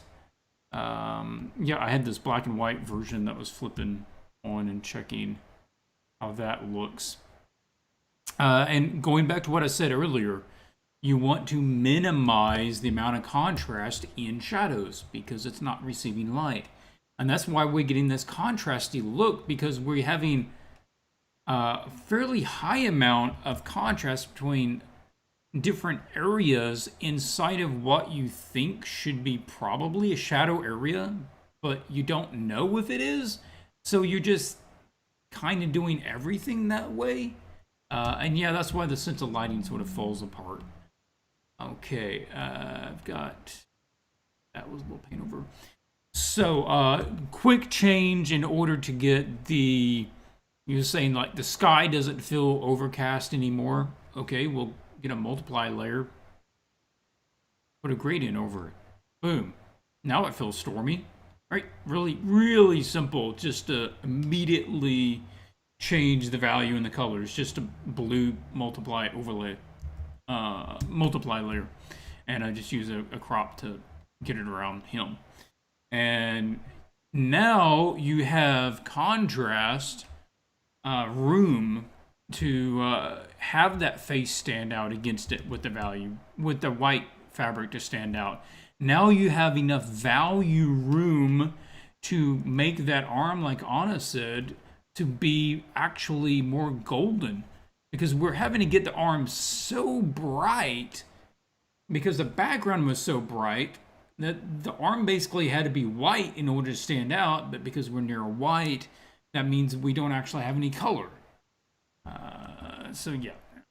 And then I was just doing like this, following the same example here, and both of these guys' pictures, they get shadowed on the base.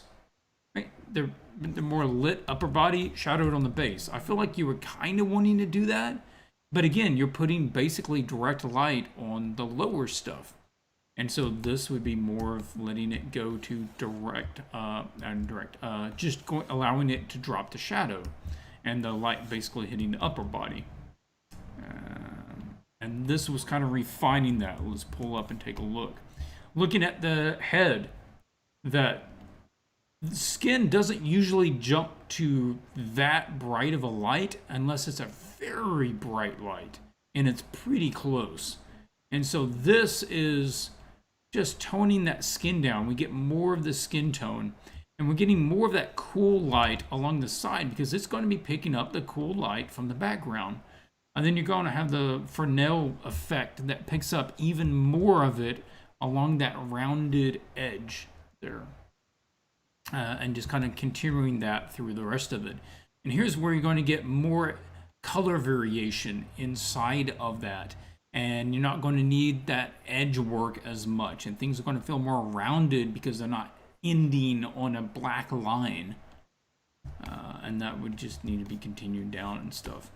And like simplifying this form over here and letting it to have more tone and stuff. Okay, so looking over that stuff, is that kind of what you were thinking as far as light, shadow, trying to get more value change and stuff?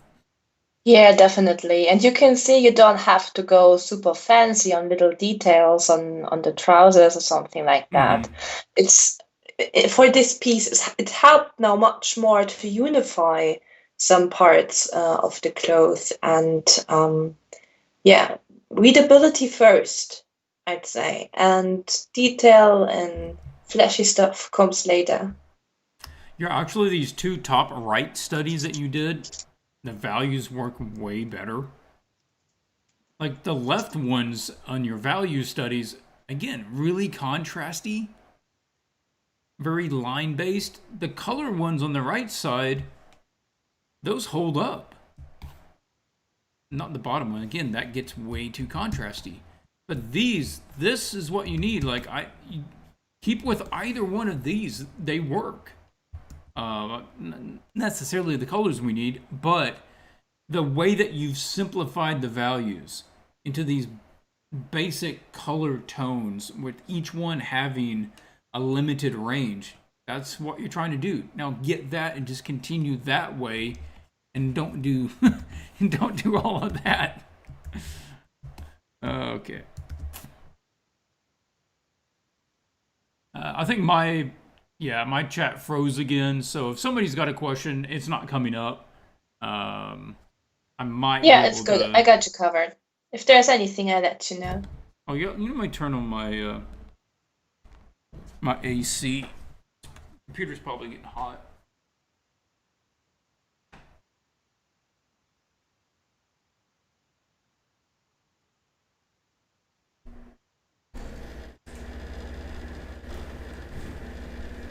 But you can probably hear the AC.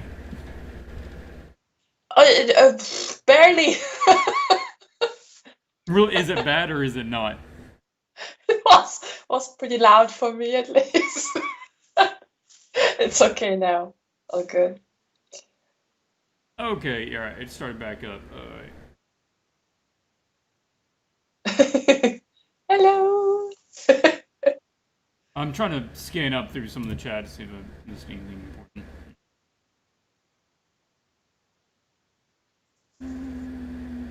Okay, well, I'm not reading all of this immediately. Okay, I'll assume that you will note anything to me that's important. Tyler Vell is up next. Pull that up. Okay. Hello, Clint and Anna. Had lots of fun with this, and I hope you'll like it. Any feedback on how I could push it to that MTG level would be great. Feedback on a cloth would be appreciated too. Well, help him out. What does he need to do to get this to that MTG level? what could a Scottish guy like Tyler need? Let's see.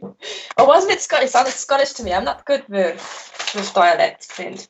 Was it Scottish? What about Scottish? Was it Scottish what you just tried there as a dialect? It sounded Scottish to me. Oh, that was a Scottish Australian. Yeah. Scottish Australian. That's an interesting combination, Clint. Yeah. Well, the dad was Scottish, but the mom was Australian. They met when the mom was actually down in New Zealand, and he was over there. Beautiful kind place. Of on holiday. So yeah. It was kind of funny because he grew up in South Africa. So it was like a little bit of that, but most of the time it was dad and the mom's accent. Wow, Tyler, you've got some very interesting background there. There you go. Okay, let's head over to your painting. So I like how clear it is, how readable it is. He has a strong, secure, mature pose, and he was trying to implement much detail also on the foreground, even in parts that we wouldn't see on the card. So it's a nice extra to have. What I thought about this piece that could be improved or pushed further. So the first thing is I was a little bit unsure about the gesture of his arm. It looks a little bit unnatural to me, like he would usually lift something, like this is the typical weightlifting pose. Maybe have the arm a little bit more angled away from him would kill a bit of that feeling of him lifting weights. Sorry, it's late for me here. But it can also be a subjective thing here. Just it's my taste. The bigger thing that would probably help this piece, in my opinion, is to work a little bit more on the clothes. It is super flat. There is not much happening in the clothes. There are no interesting shapes, no riffles, no, what is it all called? Folds. So if you look at the Ajani piece, it has so much more detail in the clothes that you are missing out on in your pieces. That is what is letting it a little bit down. And also in this piece, everything is rendered pretty much the same way. So rock and clothes and skin, and it's all looking like the same. The metal piece doesn't look really metal. I think it's supposed to be metal on the girdle around his hip. So you could push different materials a little bit further.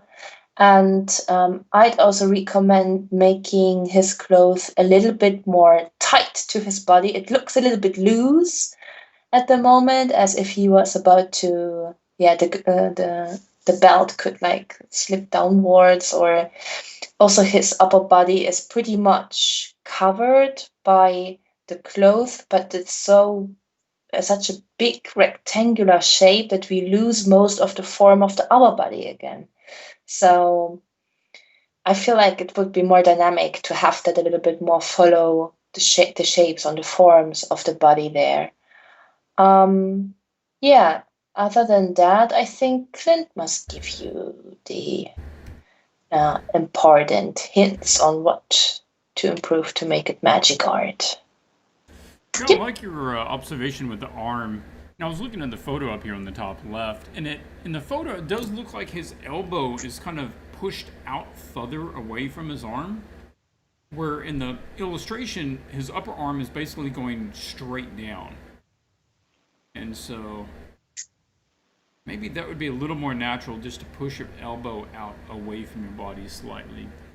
Again, this is another one, I'm with the folds. Yeah, exactly what you were saying.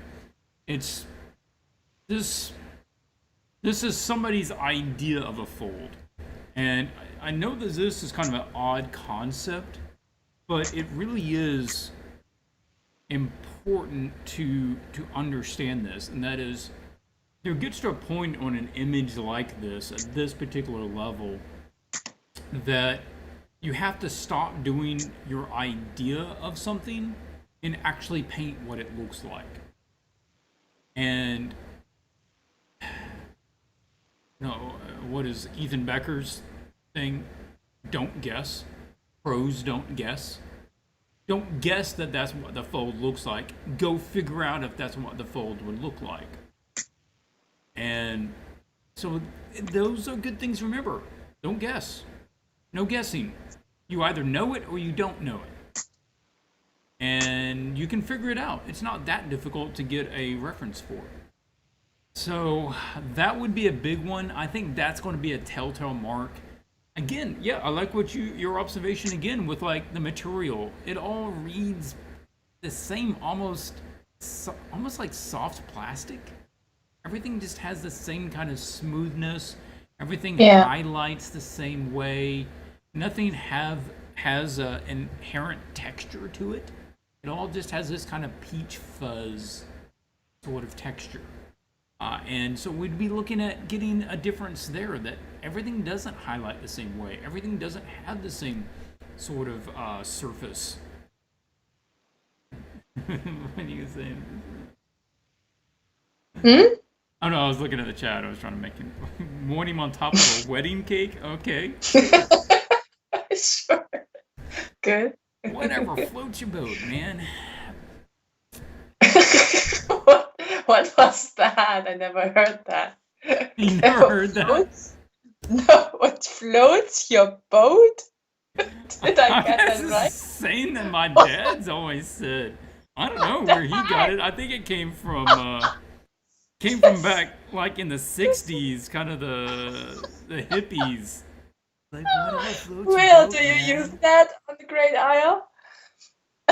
Whatever floats your boat, man. It's like everybody likes something, man. Whatever you like, whatever does it for you.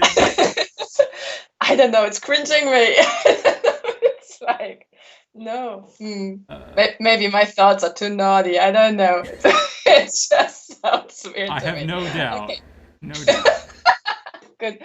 Get on with it. Okay, so I went and found this photo that has this fabric. Well, I cut out most of it. There was a lady standing there in a background and stuff.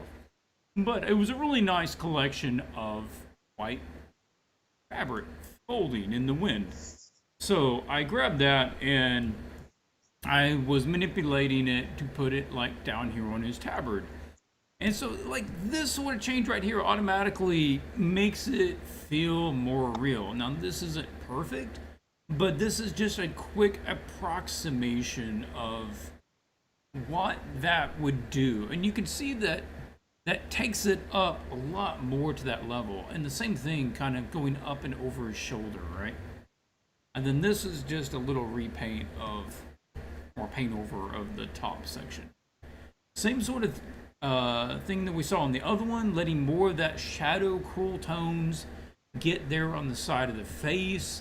It's adding a little rim edge medium tone going along there in order to make that skin feel more luminescent.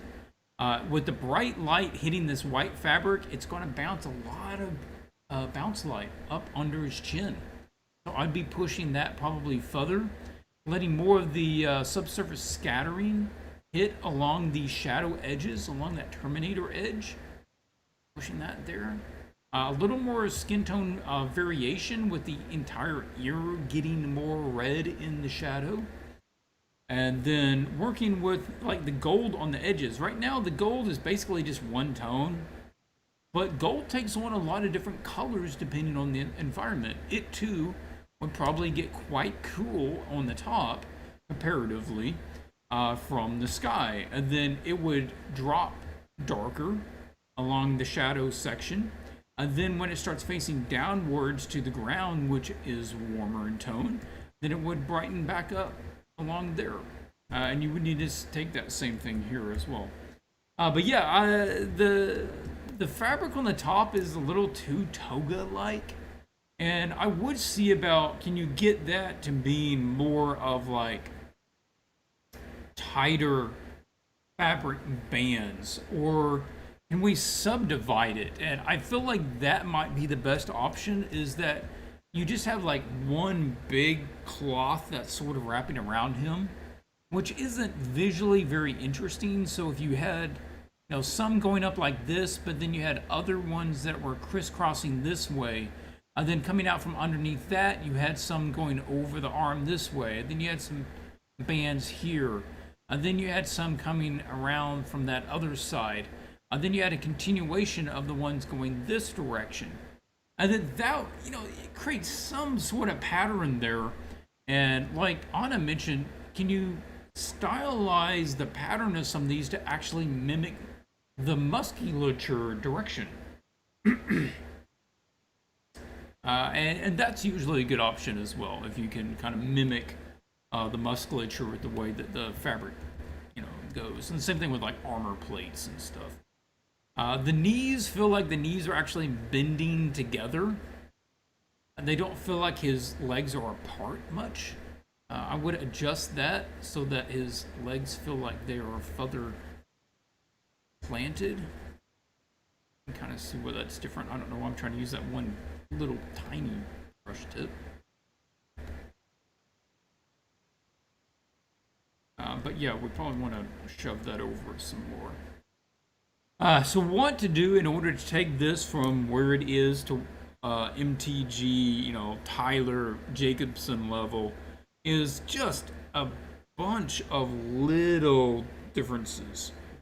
Things like this foreground rock probably needs to be in shadow so that it draws you more to him on that plane. We don't need to be drawing attention to all of this.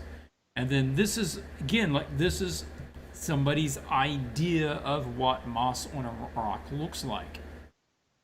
Of somebody who didn't actually look at what moss on a rock looks like.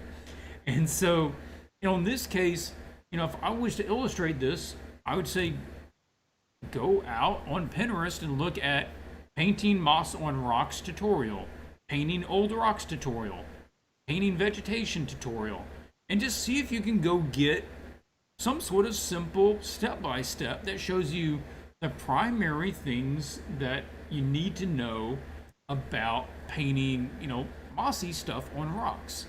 And then that can give you enough information just to take it from basic idea to something that actually mimics real life more. Like the statue back here, the head statue, okay, cool. Probably because I mentioned it. But it doesn't feel like stone. I feel like you just threw some cracks on it and you threw some brushy green stuff on it, but it doesn't yet feel like stone. And I would say it needs to have probably at least one other pass on it and trying to make it feel that way and getting that texture and working in not necessarily more textury brush, but the way that the thing behaves, the way that it chips, the way that the moss would actually collect on a lot more of the upper pieces. Can you make it look like it was carved? Can you make it look like it was created in multiple pieces of large stone? Can we see chip marks from the carving? Okay, any other thoughts there? No, I think this is a really good direction for Tyler. I just wouldn't chat from Tyler Vale to Tyler Jacobson. So go, Tyler, you can do it. Yeah, Watsy does like Tyler's, so I think you already have an advantage there. Just keep working and making use of that. Okay, so we'll wrap that up. We have what, one more? Is that last one? No, William. Yes. Oh, William. Again, all of this. What's shall we really do this, Clint? Are you sure? Am I ready to do this? How are we doing this? Yeah. I don't know.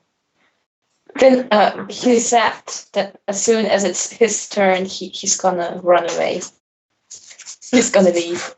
Who's gonna leave? Will?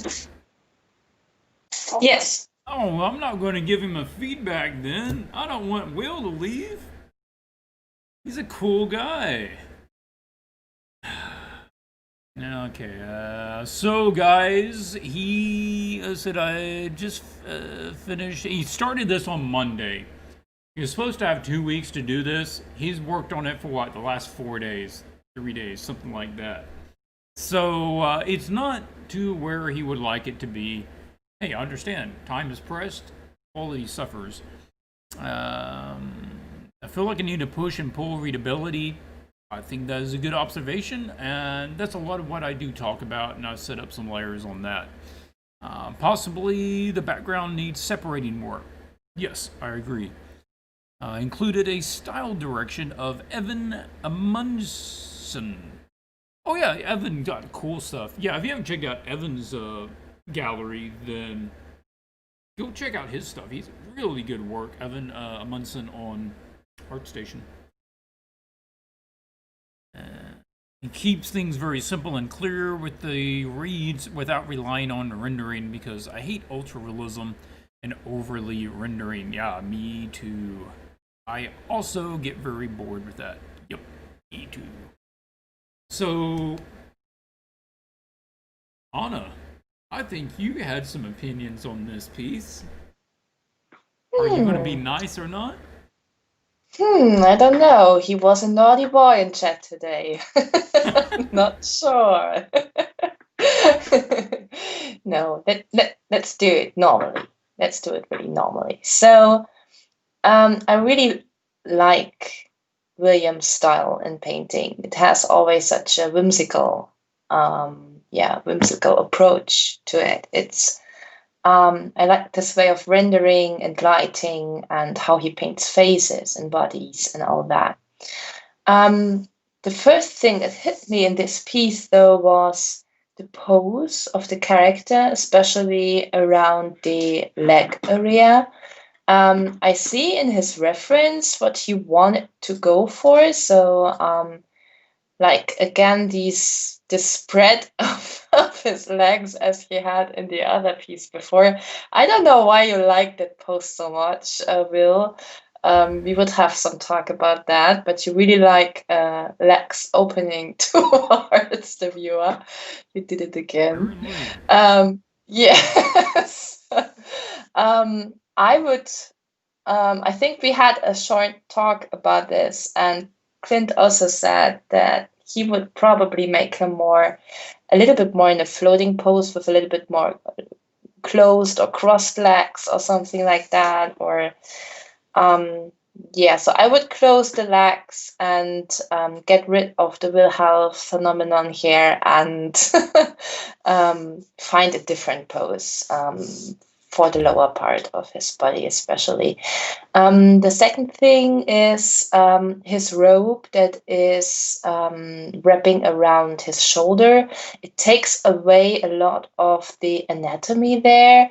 It's really flat and not following his the shapes of his body anymore. He's supposed, for example, to have this, I don't know, it looks to me like a necklace, but it's just on one side. So I don't know whether it's supposed to be attached there or following underneath. It's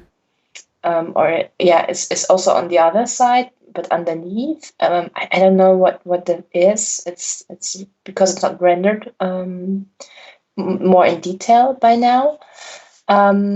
So I would just try to make things a little bit more readable and decide on the anatomy underneath the rope a little bit more, because the rope is flattening out a lot. For the colors, I like the gold, for example, in the arm. I feel like the other yellow parts are a little too greenish in some parts. But this might work out in the end if you put the other colors. It was just when I opened the piece, I was like, "Ooh, there's a lot of green in here." So I didn't expect to see so much greenish tinted stuff. But it may work out in the end. It's just what I had as an expression when I opened the painting. Other than that, define some of the objects. I'm not quite sure what I see there. Is it part of a girdle? Is it a pocket? Is it an item, but it might be also the rendering, and because I cannot get much close into the painting today because of my setup, my different. Yeah, and get a little bit more rid of all the fuzziness. I feel it's a little bit fuzzy, some edges, but it's still in the painterly, how to say, face of the painting. So really make him stand out and work also on the values that he's standing out a little bit more. By now, I feel like if it's really tiny, the piece, yeah, it could be pushed a little bit further with the contrast on the character. Yeah, so that's my impressions for now. Might have been gibberish and nonsense, but Clint will let you know. No, I don't think it was gibberish nonsense. The primary thing here is those legs just really aren't working. And I do think it's one that completely works with the cross-legged floating thing. And almost a Yoda style. He's just kind of there meditating, floating these things around him. And I think that can work. And that works fine. So that's just kind of a little sketch out of what that can look like. Maybe just a little high. Oh, no. Yeah, just pull that down and slightly. Yeah, somewhere right about there. And I agree. The big cloth piece coming over the shoulder, I like the color. I kind of like the really simple sun pattern on it, but it's almost too loose. It's like droopy. It's so droopy that we're losing any kind of anatomy under it. And if you want it loose, then we can do that. But we want to do it in the context of it doing this kind of magical floating thing around him. So it's actually like hovering up off of his neck. And then it's got all of these cool, like, twisty bits kind of, curling around as it's going around him. And that can work if you do it that way. But we don't necessarily just want it hanging over like a, it's 5 sizes too big. That's not really helping out. Or we just need to tighten it up. Just make it a little more kept. Okay, redoing the legs. And we need to talk a bit about the values, separating him from the background. And I put some together. One of the first things I also want to look at is rounding his chest out more. It feels like he's really, really flat on his chest. And so I just had got that and pasted it and did a warp in order to... yeah, that is what I meant with the clothes in front, like flattening it out, everything. It happens a lot. I just see it in stream. That's pretty cool. Yeah, that kind of helps get that right angle. Well, otherwise the chest was almost at a flat one view, but we're looking up at the head. So that sort of changed there. Then I would be moving his arms out slightly. They just feel like the elbows almost tucked in a little too close. And I know that's what you have in your reference, but I think you need to change from the reference in this case. And let his elbows just drift out to his sides in front of him a little more. So I'd pull that arm up and over there. Then the rest of this is just a paint. I just went in with paint and made the rest of the changes. So the other arm drifts up further away as well. And then we're looking at creating value difference. I was keeping with the legs more in the same pose. I didn't change it to the other pose. We're just saying if you don't change it and you just keep kind of going this way, it'll be more like this. We're trying to simplify some things. One of the things is simplifying it so that the rocks are just in shadow. We're just using the rocks as silhouettes. And so those can all be in shadow. And we are adjusting the shape so that it's not as wobbly. This other one with the knees out that way just makes the legs look really wobbly, like he's almost like he's drunk or something. And so we want to just have him standing confidently in place, and I didn't get a reference or anything, and that's not right. That needs to be adjusted over. But you can kind of see where that would be going. And again, letting this part be in shadow, and that's okay. Not everything has to be being hit by the light. In fact, a lot of the really good illustrations, not everything is. So you're limiting it, and we're also limiting the color and the value in the background in order for stuff to show up. If we want, and I kind of had this odd thing where like the sky is darker than the mountains in the background. It felt a little weird.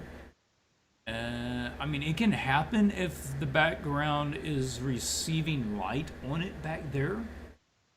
But there isn't, I don't get the impression there is any direct light on it. In which case, I would consider just letting it be darker and the sky be a bit lighter, but you can still keep it dark enough that it feels like a stormy sky that could be raining. And so that's the kind of adjustment there. And I just made a difference where like the belt was on the top instead of the fabric hanging over.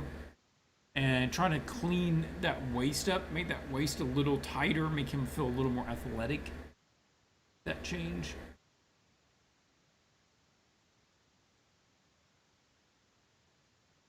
Then yeah, this was also just an exposure change to really drop that down into shadow, which helps direct your attention back up to the top. And you can kind of check that with the black and white. And better that way.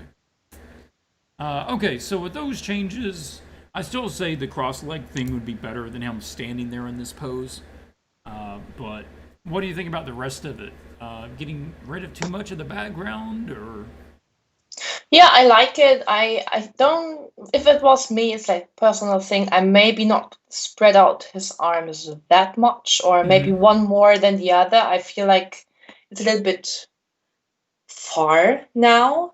So I would do something in between Will's pose and the one you did. But this is just personal preference, I guess. So, yeah. So one could be like tucked in like before, and the other one opening up. And I feel like some of the proportions, something maybe it's the hat, is it very squarish or huge? I don't know. Maybe it's the shape or it's the size. I'm not sure. Looks a little bit big to me because in this perspective we are looking from below. I think it might be a little bit smaller, but thin. I don't know. I'm not good with drawing in perspective yet, so might be wrong. But it definitely helped with the busyness of the painting. What you did there as changes. Yeah, just trying to get it to have less busyness. Yeah. Yeah, and what do you think about the shapes of the rocks? They're kind of the same all over the place, or they're all the same. What do you think? Is it a good thing, or should he do more variations of the shape of the rocks that are to his left and right side? I think there could be more variation, or even let some of the lower ones separate more from the other ones so that we do get a better silhouette of some of the other ones and not just the top ones floating, but they all are floating a bit. I'm just hulking him out here. I'm not saying that this is really what he should be doing if you're watching.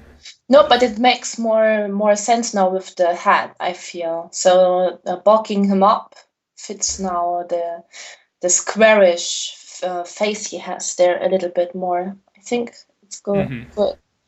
So not all monks have to be super lean and slim. So can be also some bulky ones out there. So Yeah, this is like Hathor Bjornsson sort of monk. Mm.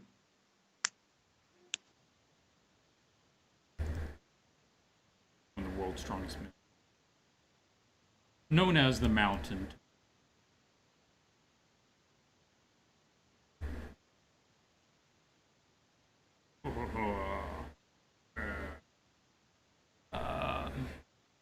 Or if you're going to do those rocks, I would really consider doing a third stack, more in the foreground, because the two seems kind of odd.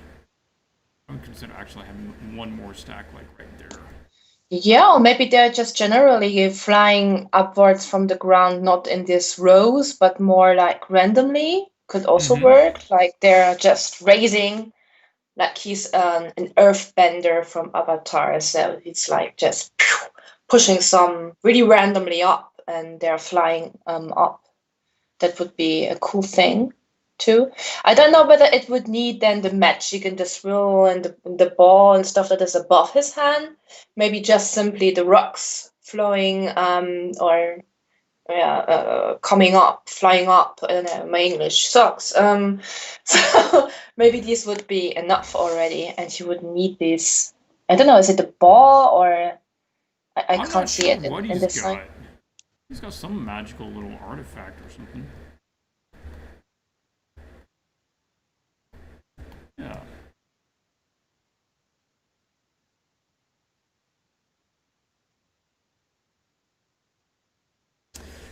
Well, I think he was just pressed for time and didn't go through the same number of revisions and studies as he would normally do. But yeah, that's what I would do with it myself. That's what some of the things I would suggest trying to do in order to separate it. Things like back here can be real tricky. Let me turn that back off. Things like these back heels and the areas behind him, you think, okay, well, I've got to paint these trees and I've got to figure out these waterfalls and the rocks and stuff. Most of the time, no. I mean, if you look at Evan's image, I mean, he didn't paint any of the bottom of these buildings. He just let that go to simple atmospherics, and that's okay. And it can be good because it goes from detailed to not detailed, right? To simple. We'll call it simple. And so you have this contrast of a lot of information to little information, or busyness to calm. Right? And you need both in your scene. You don't want everything busy. And so in this case, by creating a scene like this, you've got a lot of busyness going on with him, and you're basically going to just have this kind of fairly flattish atmospheric back there for all that busyness to contrast against.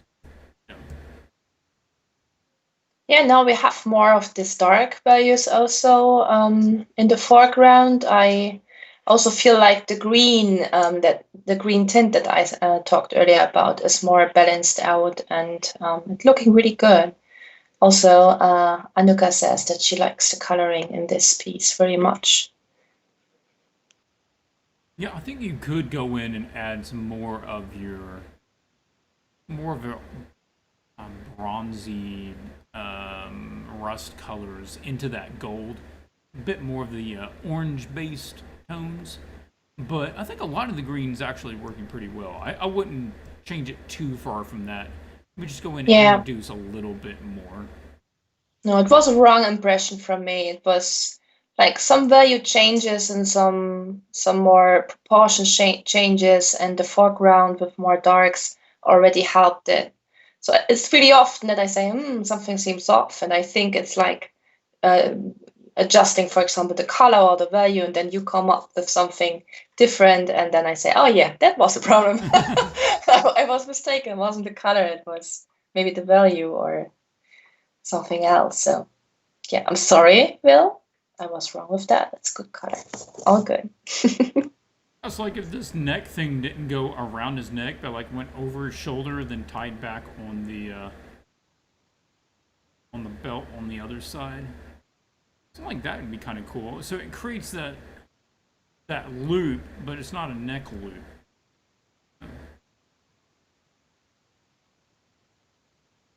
Anyway, that's fun stuff. Interesting take. I do like the design on the character. Overall, I think it works. I like the little extra things that he has around on his belt. The glowing arm has a good sense of glow to it. I think the floating rocks really work well for him. So, cool stuff, cool stuff.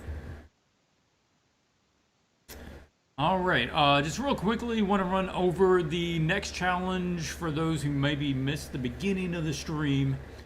So, new challenge, Group 1, starting tomorrow. Tickets will go on sale on swatchesart.com, 6 in the morning, 6 at night, to help those on different sides of the planet. You have a choice of 2 subjects. One Punch Man, in which case you are getting screen captures from One Punch Man, which I provide, and then you want to paint those realistically, like it was a real thing, real subjects. And that was kind of just promoted by the Sailor Moon challenge, and also the fact that they're apparently supposed to be doing a live action One Punch Man. And the other one is Ancient Space, which is a fictional book cover.